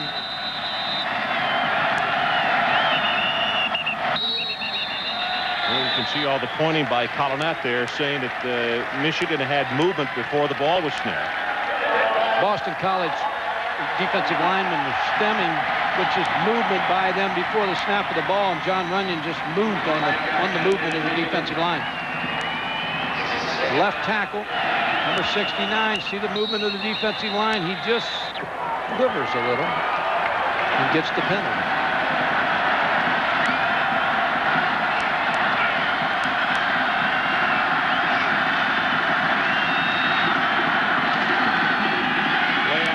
Steps up, big over the middle, has it complete. Toomer at the 40-yard line. The senior out of Berkeley, California, 6 feet 201. Quiet, as far as just not saying a lot, but boy, he makes a lot of noise on the field. Fred Jackson, the offensive coordinator, coached Al Toon, so he said he's a lot like Al Toon. He's a big receiver, big target, 6'4". Has a shoulder bruise, but is playing above it. 2,000 career yards. 2016, in fact, right now, 4th all-time in Michigan history. You see the outside backers creeping up. They go with the run. Bianca is caught for the ankle by Matt Haag. A little change in defense there, where now they're into a 5-man front to try to help them a little bit versus the run. Matt Haag with the movement, number 57. Floyd trying to block on the play, but he came up so quickly that's more difficult to hit the moving target who's coming on the blitz. Here's Matt, junior from Wexford, Pennsylvania, 6'3", 230. And you see him coming up faking it. Nope, they're going to come again. Gets his pass away quickly, right over the middle of Riemersma. And let's see from the spotting, he's going to be short of the first down. It will be Michigan with a 3rd down and 1. Good pressure by Eric Storrs, number 51, the outside linebacker, and Matt Haag.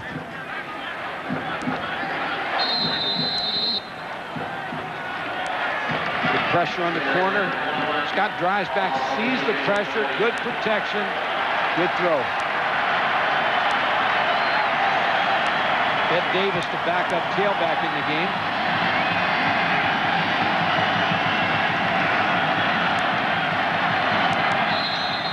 Well, Mercury Hayes got a timeout just prior to the snap, and you could see along the line of scrimmage, probably a good thing, as Colonet had already penetrated, Giannakakis also, and so the Wolverines will stop the clock. We'll take the timeout with them. For ourselves. Really, really exciting. It was fun to hear. 3rd down and 1. The pitch to Bianca Batuka. Flag comes down. He'll have the first down plus 6 yards. And now let's see if they got BC for offside or if Michigan moved first. Well, in the Virginia Tech game on a 4th and 1, Virginia Tech drew Tim Morabito offside. Offside on the defense. It looks like the same thing happened tonight. Talking about Marvin Hamlish coming here last night and you getting culture rubbed all over you. When's the last time you heard of a team picking Michigan for a homecoming opponent? You know what? I asked somebody the same thing. Michigan doesn't come up as the 8C in very many lineups, do they? I had a homecoming game one time. I was in Kansas with Oklahoma, but... you know why they did it? Truthfully, the reason? The ice. They had that benefit, and they play it in the basketball floor, which also is the ice arena. And they said that Marvin Hamlish doesn't like to play on floors that are iced. Deep over the middle, Toomer. Got him inside the 25, and let's check in with Mike Tirico. Michael. Ron, Auburn at LSU. Nasty atmosphere. Down already 10-3. A penalty has them backed up near their own goal line. Well, Patrick Nix, the quarterback, hears a whistle from the stand, so he kind of stops there. But if it was from the stands, it wasn't from a referee. James Gilliard, the safety. LSU leads by 9. Wow. You know, that game is sold out, Mike, and all the prognostications were that Baton Rouge was going to be like Baton Rouge of old. LSU's a talented ball club. Curly Hallman left a really stocked refrigerator there. Bianca Batuka, high stepping, going to wind up at about 5 yards. Storch will make the stop on him, but they're going to have him down at the 19-yard line. Yeah, that's almost like one of those things. You're going to get ambushed, and you can see it coming, and there's not a lot you can do about it. That's right. Fred Jackson tonight, the offensive coordinator for Michigan, really has made some real good adjustments in this ball game. They were stymied early by the 2-deep coverage and by the inside movement of the defensive line, but they have really adjusted and kind of taken this game over.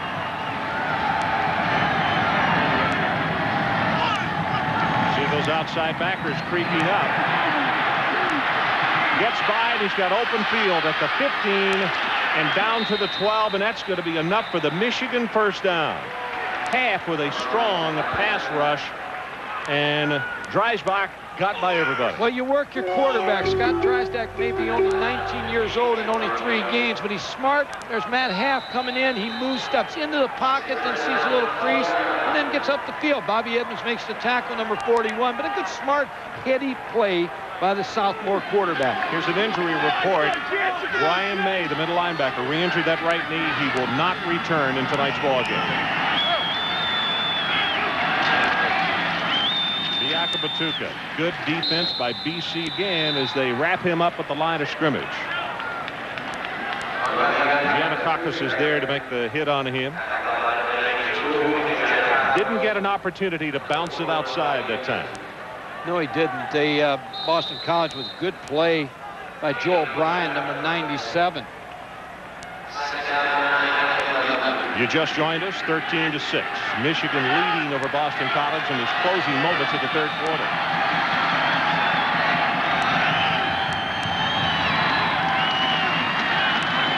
Counterplay. Batuka is just covered by BC Eagles. Giannakakis, the first man there, number 92, making the hit. And Bobby Edmonds, the backup middle linebacker, came in for Brian May, who was injured. Number 41 has made a couple big plays. Number 41, you see him in the middle, sees the counter play, steps by the guard, makes the tackle. So it's third down. The line to make is the 2. The ball is resting at the 11.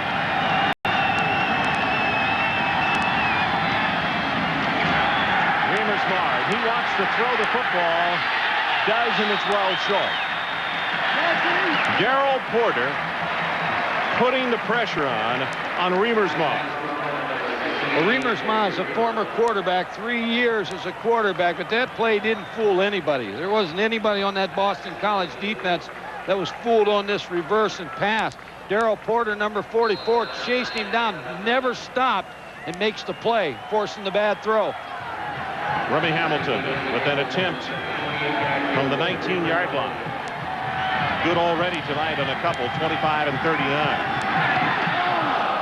Right in the middle of the field, and he splits it again. So with 2 minutes, 33 seconds left in the third quarter, our new score is Michigan 16 and Boston College 6. Ron Shalom Tofri, number 7 very special contributors to the pros last year. And I expect us to improve every ball game as this kick is going into the end zone. Well, tomorrow at 8 o'clock Eastern Time, join John Miller and Joe Morgan for ESPN Sunday Night Baseball. It's the Atlanta Braves versus the Cincinnati Reds. Reds just 4 games away from clinching that National League Central.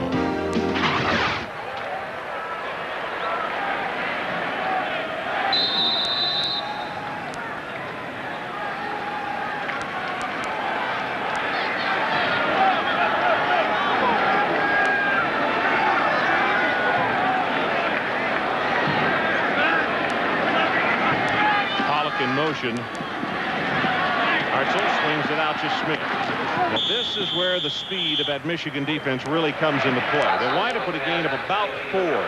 But Marcus Ray, the redshirt freshman out of Columbus, Ohio, gets out quickly to make the hit. That's a safety also coming over to make that play. But Justice Smith, again, that's like a running play. 4 yards, you'll take that on first down. Mike Brent Clemens, who is a 6'7" tight end. We haven't seen him tonight. He's out with lower back problems. He has been a mainstay as far as a target. Pollock is playing some tonight. He's got some back problems. The lack of tight end concentration tonight, has it hurt him? Well, just as I say it, they throw it back to the tight end. And Pollock back to the middle, puts the head down, and is going to take it to the 26. Chuck Winters read that screen from the start also, but it just poor job by the offensive line of getting the blocking set up. But you were talking about Brent Gibbons. He made some big catches against Virginia Tech. There's a throw, but the lineman downfield wait too long. Mark Norrie, number 71, I think is going to get a block in the back.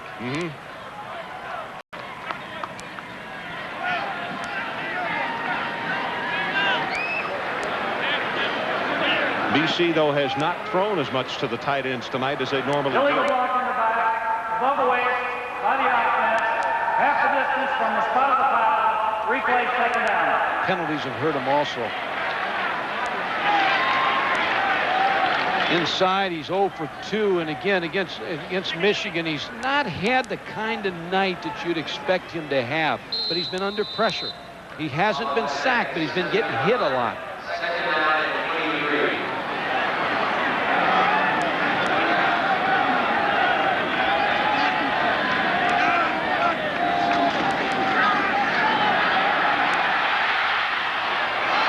Tipped and intercepted. Swept. Knocked out of bounds inside the 5. Chuck Winters with the tip. Rob Sweat, the former high school running back out of Pennsylvania, with the interception. Relax, Ray, relax. 3 interceptions by Michigan tonight. Big zone coverage team, Michigan. They drop back in their zones. They read the eyes of Mark Hartzell. Tries to throw it through. Chuck Winters. And off and running is Rob Sweat. Can't make that many mistakes against this kind of football team. Well, you could see Pollock had gone in motion. They left him in the block, and Steele was really coming strong against the quarterback and put more pressure on him.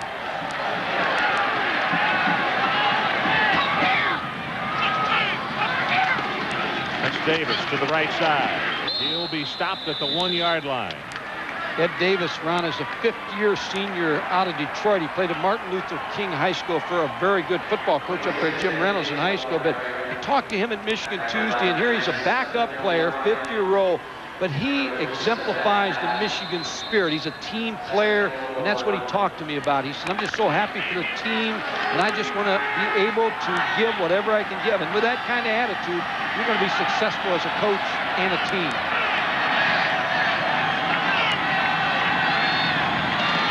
Well, he gets it again.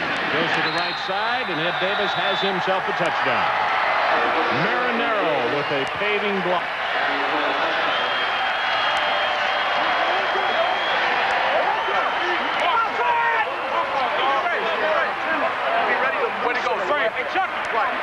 There's the man that set it up.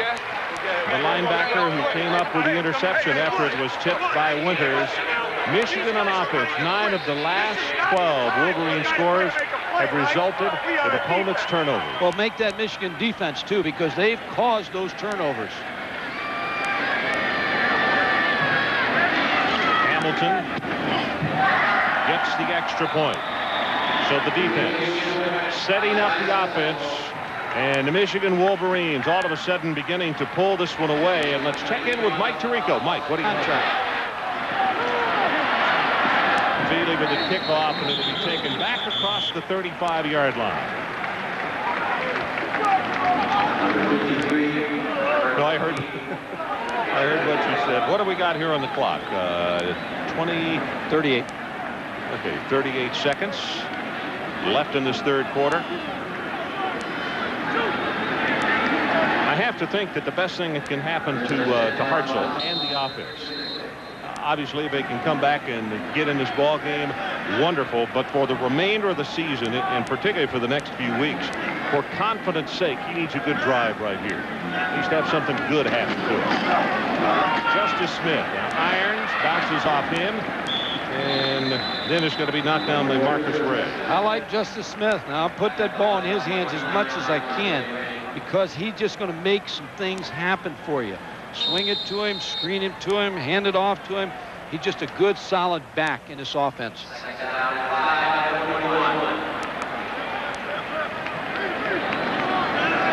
They're not out of this thing, Ron. Mark Hartzell would get hot here. He's got some receivers with speed. See Sweat coming on the blitz. Pass is thrown complete. As a flag goes down, Pollock has it, and then he's covered up in maize and blue. But let's check this flag, and it's going to be a personal foul against Michigan. Wow. William Carr came up limping on this play. Got a little game going on inside defensive line. Personal foul, roughing the passer, contact to the head, 15 yards, first down. Well, I talked about earlier, Michigan really believes in the fact that even if you don't sack the quarterback, you want to get a piece of him. So, Mike, with that, with the clock having run out at the end of the third quarter, but that penalty being stepped off, there's the penalty, or we'll take a look at it right here. And it was Sweat using the top of his headgear. Play remaining because of the quarter ending on a penalty, Mike Gottfried. So what will happen here? We'll run one. They'll turn them around, head them the other way, and they won't have to take the quarter timeout.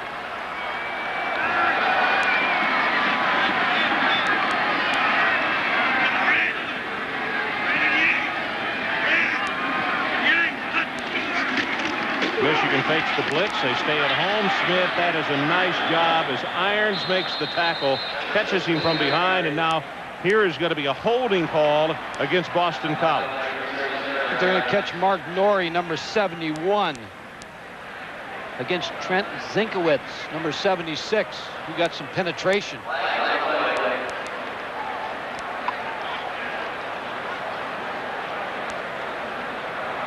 Holding on the offense, 10 yards, replay, first down. And, of course, what we're also replaying is a second extra play of the third quarter. Guy could have letter on these plays. No time.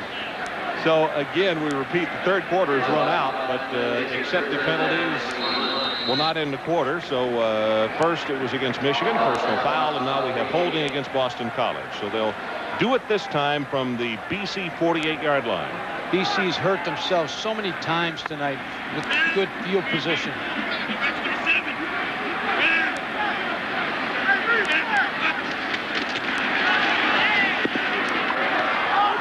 Batted back, and it's 94 Jason Horn who knocks it down, and finally the end of the third quarter.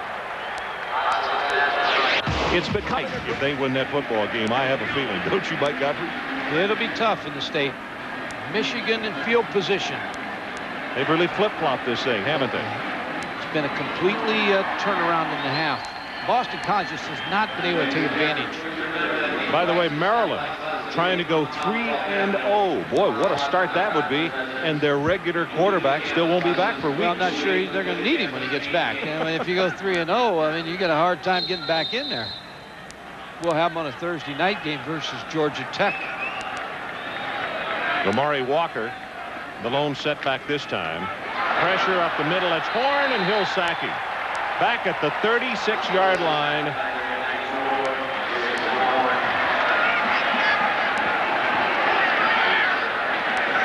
Four sacks officially. I think it's 3 by Horn, isn't it? Yeah, Greg Madison says he has the quickest hands of any defensive lineman he has, and a punch, and he's just able to beat the block right there and get in the backfield. Mark Hartzell never had a chance. Well, he was the Big Ten Player of the Week for his game against Memphis. Loss of 9.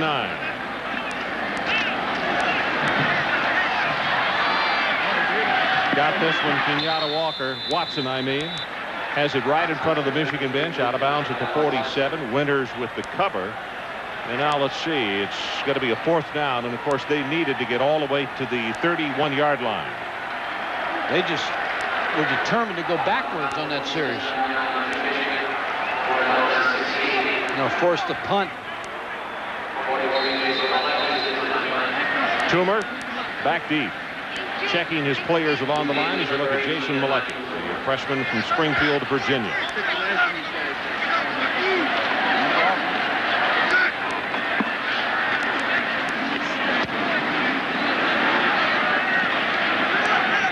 Toomer on the run. They get away from this one. Boston College is going to down it at the 1-yard line. Shalom Toll-Free will touch it down. So let's take a break. 23-6 Michigan. Now Michigan having a scrimmage from their own 1.5-yard line because of BC downing that punt touched by Toll-Free. Well, that one was kind of doomed from the beginning. Moving on both sides. We'll see who they caught. This is the worst starting position for Michigan for the entire evening. Dead ball, offside, on the defense. A reminder that every 10, 30, and 50 minutes after the hour, ESPN updating the scores, everything going on around the country.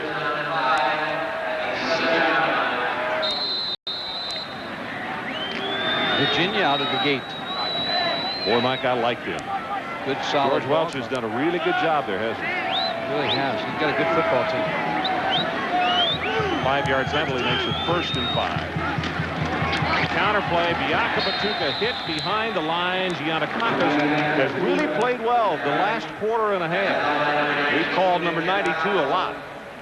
To stop the counterplay, you need somebody to get in front and take on those guards that are pulling the guard and tackle. Nick Giannakakis did that, number 92. You know, Scott Dreisbach, Ron, it's interesting. He was booed during the Virginia game, but he said all his teammates just kept coming up to him and saying, "We're with you." And he said the confidence they were continuing to show in me, you know, gave me that confidence to help pull that thing out.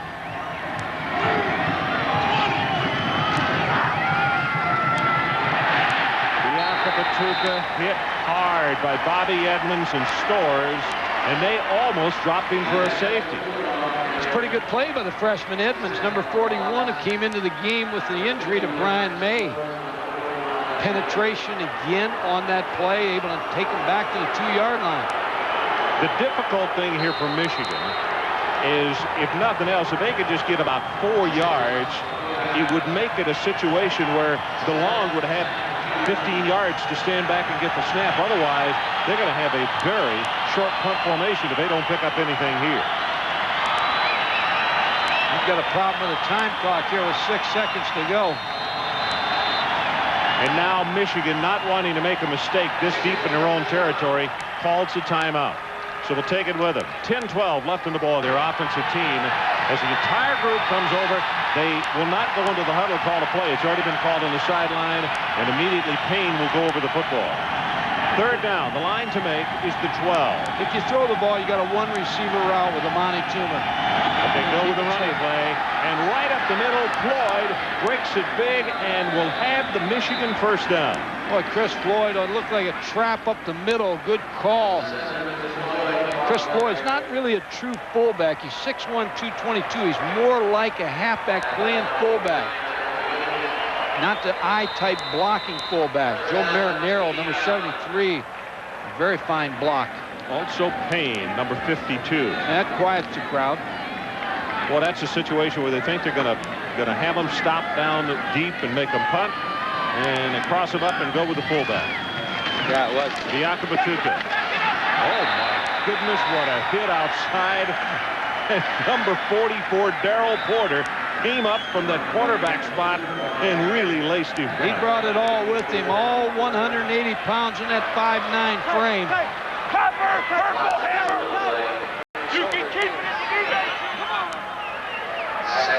Some big numbers of the Michigan 4 skilled players tonight. Every time they touch the football, Mercury Hayes with 22.7 yards. Every time he touches that baby. Sorry. Biaka Batuka went off the field, took his headgear off, and sat down on the bench. The training staff overlooking at him. He got tagged pretty good there. Play action by Dreisbach, and throws it. Mercury Hayes lets it go right through his hands. Dreisbach was one of his first 11 for 9 yards. Until that one there, he had 7 in a row for 152. I think a great decision that Lloyd Carr made. You look back on this season, and I said it the other night, and I really believe this. UCLA, when they won the National Basketball Championship, they had that break, Tyus Edney taking the ball length of the court against Missouri. They're beat. Same thing with this ball club, Michigan. They were able to pull that Virginia game out. Lloyd Carr stayed with Scott Dreisbach. He didn't substitute. And sometimes after a game that you win that maybe you weren't supposed to, you just get so much confidence after. And I think Michigan plays with a lot of confidence. 3rd down. Pressure from the backside, but they're rolling the pocket, and he's got it complete to Toomer and out of bounds, but it's good for the 1st down. Let's see where they're going to spot him out. Wiggins hit him, but it's a gain of 17. Monty Toomer did a pretty good job of decoying this route. Came down, and he made it look like he was going to block, and then all at once he broke down like he was going to block and then bent off his route to the outside. Pretty smart move by Amani Toomer. Shows you block earlier, now he breaks outside and just gets right behind Darrell Porter for the easy catch from Scott Dreisbach.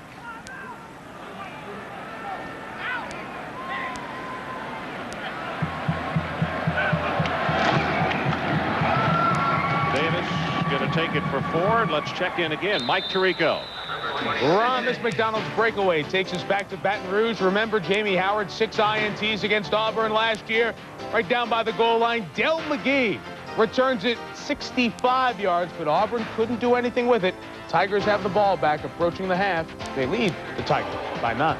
You know, Mike, the offensive coaches may discuss at halftime and make a pact to never throw again against Auburn University. But the difference is, Ron, they stopped them this year. That LSU defense is better this year. You're wiser. Davis across the 40 with a good second effort, and he will have the first down out at the 43-yard line. Half trips him up.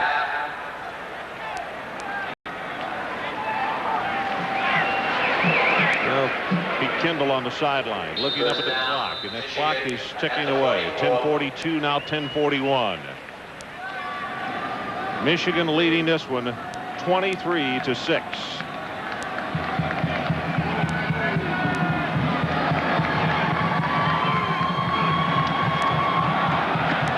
Well, no whistles. Sure seemed this time that it's going to go for a loss. No whistles, but a flag has come down across the way. Edmonds stepped up to make the stop. I said earlier in the ball game that I thought Scott Dreisbach Offside on the defense. thought Scott Dreisbach was getting his cadence timed up by the linebackers, and I think he's done a very good job from that point on of getting this Boston College defense to jump. 9 of 20, 177 yards, and 1 interception.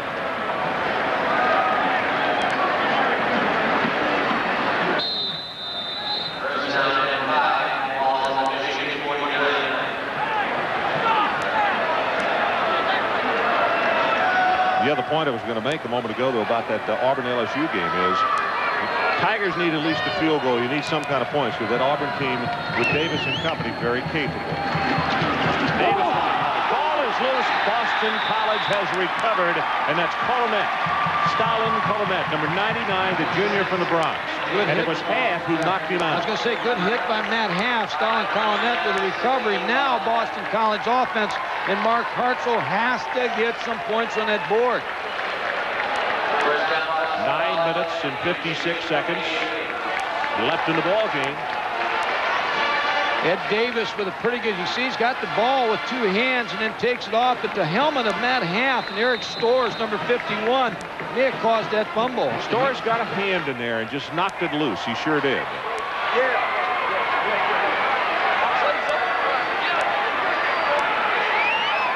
Player never wants to see the head coach when he comes back to the sideline after a turnover. They roll the pocket, pressure, and for the 5th time tonight, Michigan has sacked the quarterback, Zinkowitz, this time. Well, Trent Zinkowitz, when he came out of high school, Ron, he and Sam Adams of Texas A&M were probably the most highest recruited high school defensive linemen. And he's showing you tonight why that is. He beats the block of Mark Norrie, number 71. No time for Mark Hartzell to throw that football.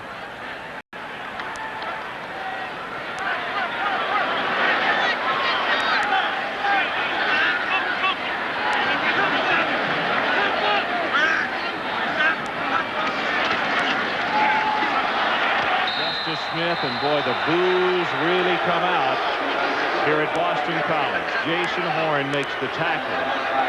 When you get pressure, what you're trying to do is slow down that pressure with the draw. Let's take a look at the front 3 of Michigan and what they've accomplished tonight. 4 sacks, 3 by Horn and 1 by Trent Zinkowitz. I think William Carr got hurt 2 series ago. I haven't seen him return yet. No, he was limping there.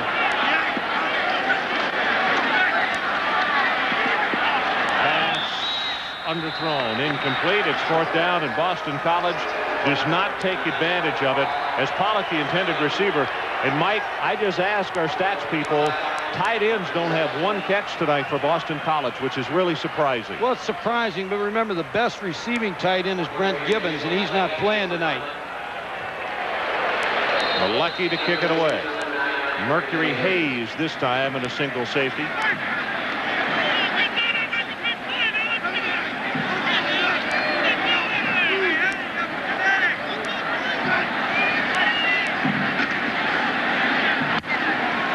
line drive, very returnable. Hayes fumbles the ball loose, and he'll get on it at the 27. And I'll tell you, he did him a favor, because on that line drive kick, they were trying to bring it to the short sideline here, but he turned it over. So let's take a break. 8:26 left in the ball game. Michigan. It's becoming a tradition. San Diego State and BYU hooking up for a wild one. 4 years ago, they played to a 52-52. Here's a number that tells a lot. Boston College, 52 rushing yards at halftime. In the second half, -8. Credit Greg Madison again, the defensive coordinator. He's rotated defensive linemen in there. The Michigan defense looks very fresh out there also. Floyd is the lone setback this time. They give it to him, and he gets smacked at the line of scrimmage, breaks the tackle, and runs right into the corner as a flag comes down, and the corner was blocked into him. I think Daryl Porter made the tackle. I think the receiver was holding on to him. I think it's probably going to be the call. Todd Richards. You're right on, yeah. Illegal block from the back by the offense. That's a heck of a play by Daryl Porter. It really was. Gets hit in the back. Looks like he's being held and still makes a tackle. So, Mike Adamle, let's check with you down on the sideline. Well, Ron and Mike, if Boston College ultimately goes down to defeat tonight, lost in all the statistics and the paper stories tomorrow will be how great this defense played tonight. Daryl Porter, Tim Moravito, Chris Sullivan, they have been gangbusters. They keep coming back to the bench. 3 plays later, they're back on the field, and these guys have not quit all night long. The defensive coordinator has made sure of that, but they are going to game performance. I just can't say enough nice things about them. That's Jack Stanton's the defensive coordinator. He has gotten a good effort out of his defense.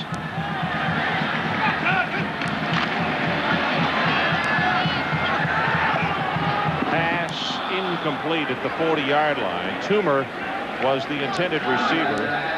There's more evidence of what Mike Adamle's talking about. Tim Morabito beat the block, the offensive lineman, and really put pressure on Scott Dreisbach. Never gave up and pressured the quarterback into a bad throw. Dreisbach's one of those situations, too. It's 6'4", 209. Even when you get hit, he's able to absorb a lot, but Morabito gives him a pretty good ride here. Takes him to the ground. Floyd again, the lone setback. It's a 3rd down, Michigan. They need the 37.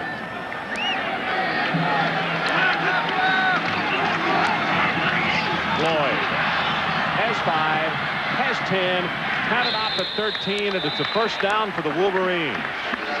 Sullivan shoves him out of bounds, and they're going to give him credit actually to the 42, so it is a 15-yard run by Chris Floyd, the sophomore from Detroit. Picked up a good block again by Amani Toomer. These wide receivers from Michigan are physical. 6'4", 201, good blockers on the outside.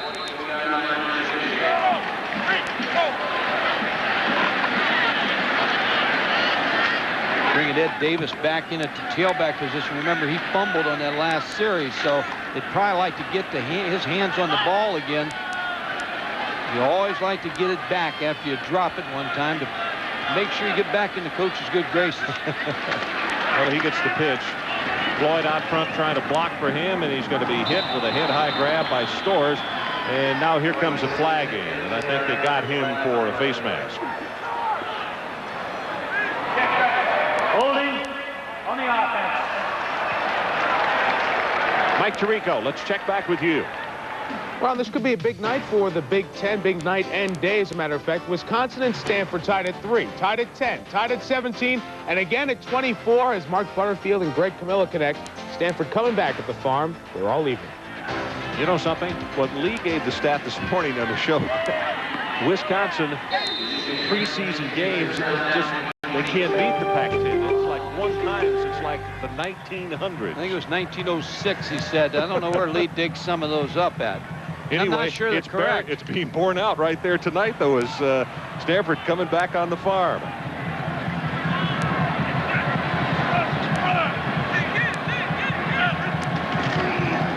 Draw play. Floyd says, oh, my goodness. No place to go. Collinet makes the stop on Floyd as he looked to his left, looked to his right, and just there were eagles in every direction. Lloyd Carr going under 7 minutes to play in this ball game. Mike, you have to wonder If his ball club continues to play this way, if they hold on and win impressively here at Boston College, which has been a snake pit for everybody, you know, one of the Michigan folks are going to make up their mind and say that you take the interim off his name. About the 10th week of the season, they'll I think probably that's do too that. long. Yeah. For recruiting purposes, I think it's too long. Well, I think they've backed themselves into the corner a little bit. They said they were going to wait. So I don't know when they'll make that decision. But on that same subject, Gary Moeller, who was the head coach last year, was at Pontiac Stadium for an exhibition game. He's now with the Bengals. And they asked him, they interviewed him and talked to him about the Michigan team. The only thing he would say is, and I thought it was a great credit to Gary Moeller, he said, I like Lloyd Carr and the assistant coaches and these players. I recruited all of them. I want them to go to the Rose Bowl. And I thought that says a lot about Gary Moeller. Yep, you're right. I guess the point I'm making for this gentleman right here is every team they recruit against is going to use it, but they don't know who's going to be there. They can't make up their mind. Well, They're playing politics. I think most of them can figure it out.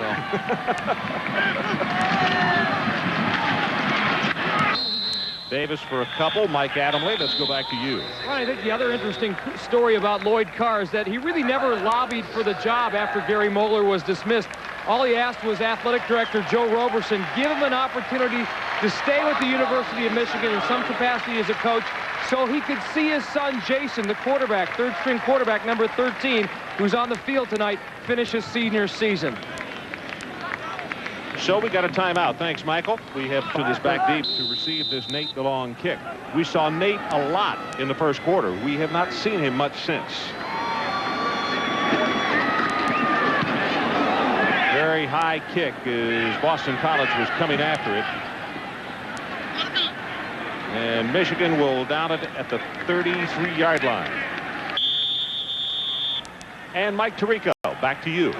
Well, Ron, we just want to remind everyone when the business is done in Boston, Steve Sarkisian has a lot of history to carry on his shoulders. Avoid the first 0-3 BYU start in 20 years. Coming up after we're done in Boston.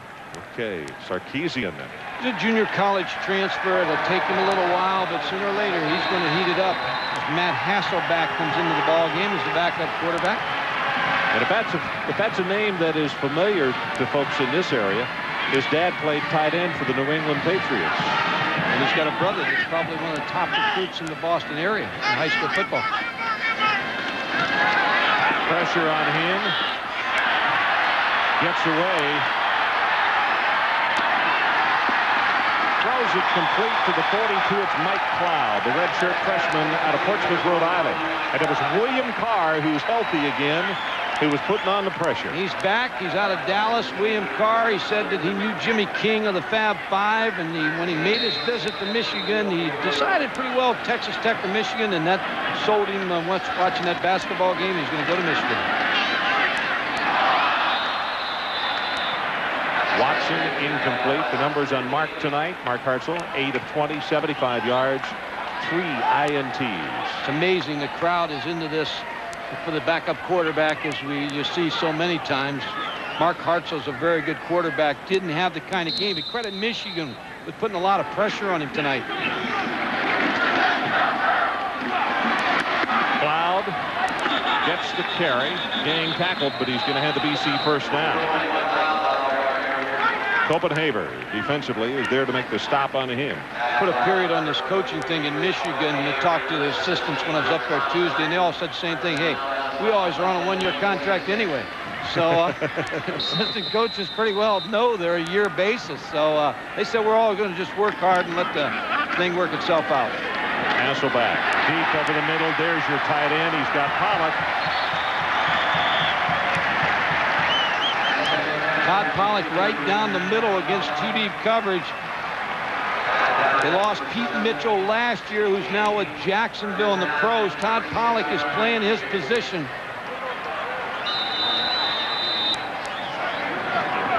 Hasselback gets him back to the line of scrimmage quickly. Clock is under 5 minutes now. Deep to the corner. Got it complete at the 5-yard line. That's Greg Grice. Clarence Thompson put the stop on him, but you have to be impressed with the way that Hasselback has come in and run this ball club. He's coming in with fire in his eyes. He put that ball on the money to Greg Grice on the corner route.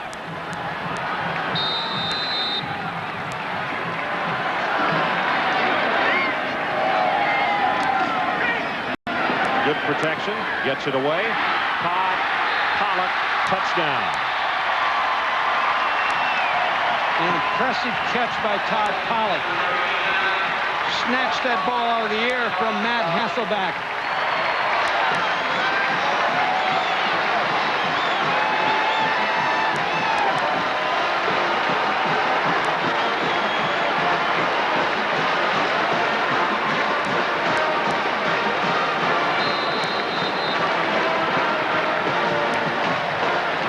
Let me ask you, because of this series right here, is BC going to have a little quarterback controversy? Well, the way the fans are cheering, I'm sure they're going to. Yep, that's normally what happens. Dan McGuire to attempt the extra point. Got it. You figure onside kick here. Now, Ron, 23-13. You figure that Boston College will kick the onside kick. As here is Matt Hasselbeck. And what makes this play, number 89, Todd Pollock, able to go out, stretch out. That ball's thrown on the money right in front of Chuck Winters. Hasselbeck, 4 of 5, 59 yards. Probably first observation would be, I thought that Hartzell was not throwing on time, particularly in the first half, and Hasselbeck looked as though that he was throwing right on time. And I think what happens, Michigan, with the time on the clock, played a little softer back there, a little bit more coverage, not as much rush up inside. Gave him a little bit more time. In Michigan, but they cut it to a 10-point game, and you can see what we have left. What they're going to do. Got a pretty good scouting report, didn't he, Mike? Clarence Williams. Mike Tirico, back to you. Drop the first pass. I won't drop the second. Team. Fumble. 4:05 left in this one. And then we head out west, as he said, to what is always a fun contest. Change at quarterback. Brian Greasy, sophomore, comes into the lineup.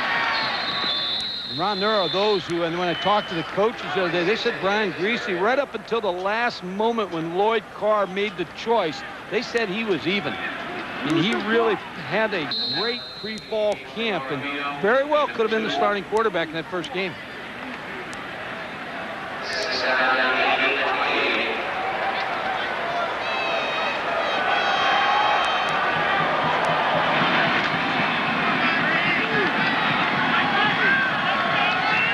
Minutes and 30 seconds left in this one.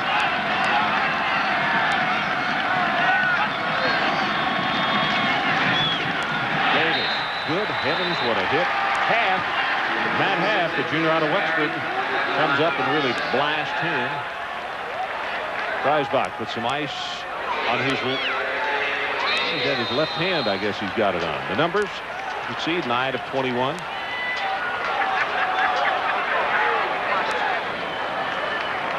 Michigan and Boston College with one timeout apiece. Michigan not interested in stopping it right now, though.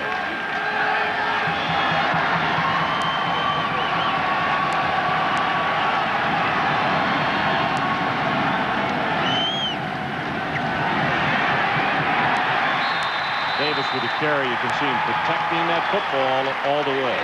Greasy, good size, 6'3", 209. Of course, a sophomore out of Miami, Florida. Played at Columbus High School down there. Bianca Batuka, his numbers, 32 rushes, 123 yards, and 1 touchdown. BC needs a quick block kick here against Michigan. It came after the last one, Mike. Nate DeLong. We'll wait for this snap back at the 15-yard line.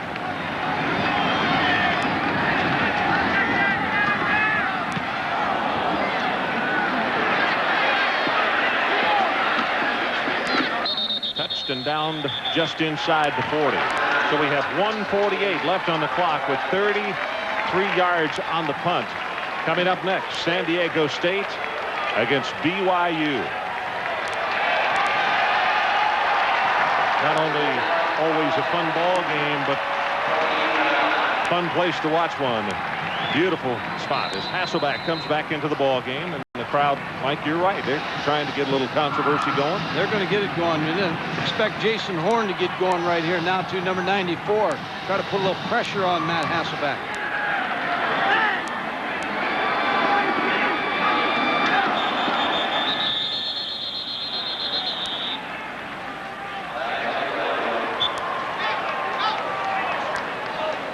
Receiver for Boston College. It looked like Greg Grice jumped too Dead quick. ball. Full start on the offense.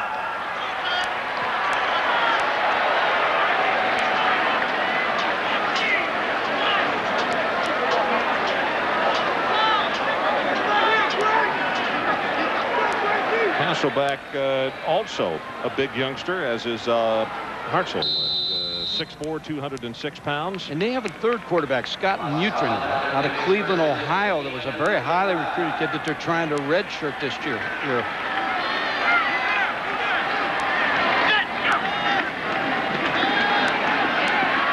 They set the screen. Mike Cloud, what an open field hit. That is a nice job of staying at home and then getting through the blockers, Chuck Winters. Well, he's had a sore knee, but he came back and played last week.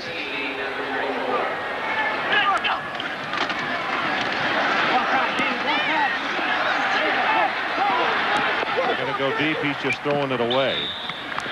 Jason Horn with pressure again. And Michigan now is trying to pressure Matt Hasselbeck a little bit more than they did in the last series. They played back a little bit, played coverage. But now they brought back Trent Zinkowitz, Jason Horn, trying to get after Matt Hasselbeck, not give him as much time as he has.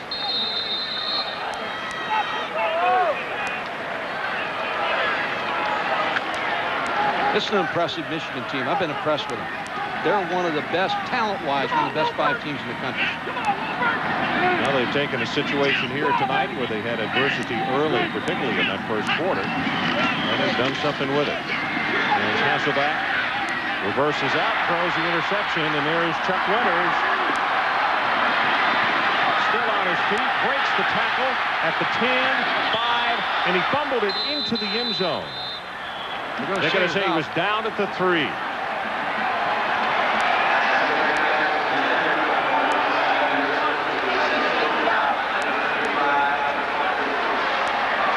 And let's go to Mike Tirico. And how about a kickoff, Michael?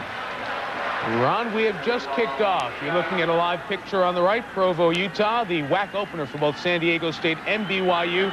San Diego State ready to take over. As soon as we're done in Boston, we'll get you there. So don't go anywhere. All right, Mike. So Hasselbeck feels the same pain that Hartzell felt 3 times tonight, and that is the interception. 4 interceptions by the BC quarterbacks tonight.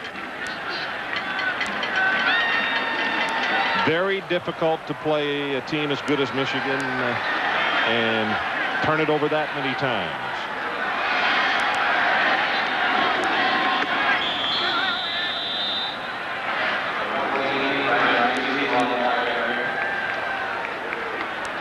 Well, tonight's Visa Players of the Game from the University of Michigan, Tim Biakapatuka, 123 yards and a touchdown. And for Boston College, Tim Morabito, 8 tackles, 1 for a loss.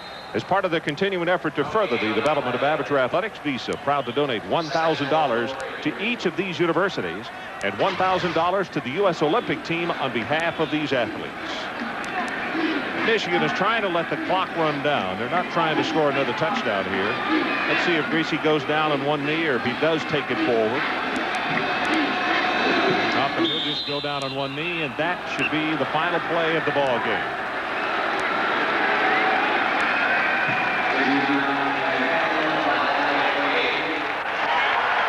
So that's the end of the game with our final score. Michigan 23, Boston College 13. For Mike Gottfried, Mike Adamle, and our entire ESPN crew, this is Ron Franklin saying so long from Chestnut Hill. And now let's go to Joel Myers, Todd Christensen,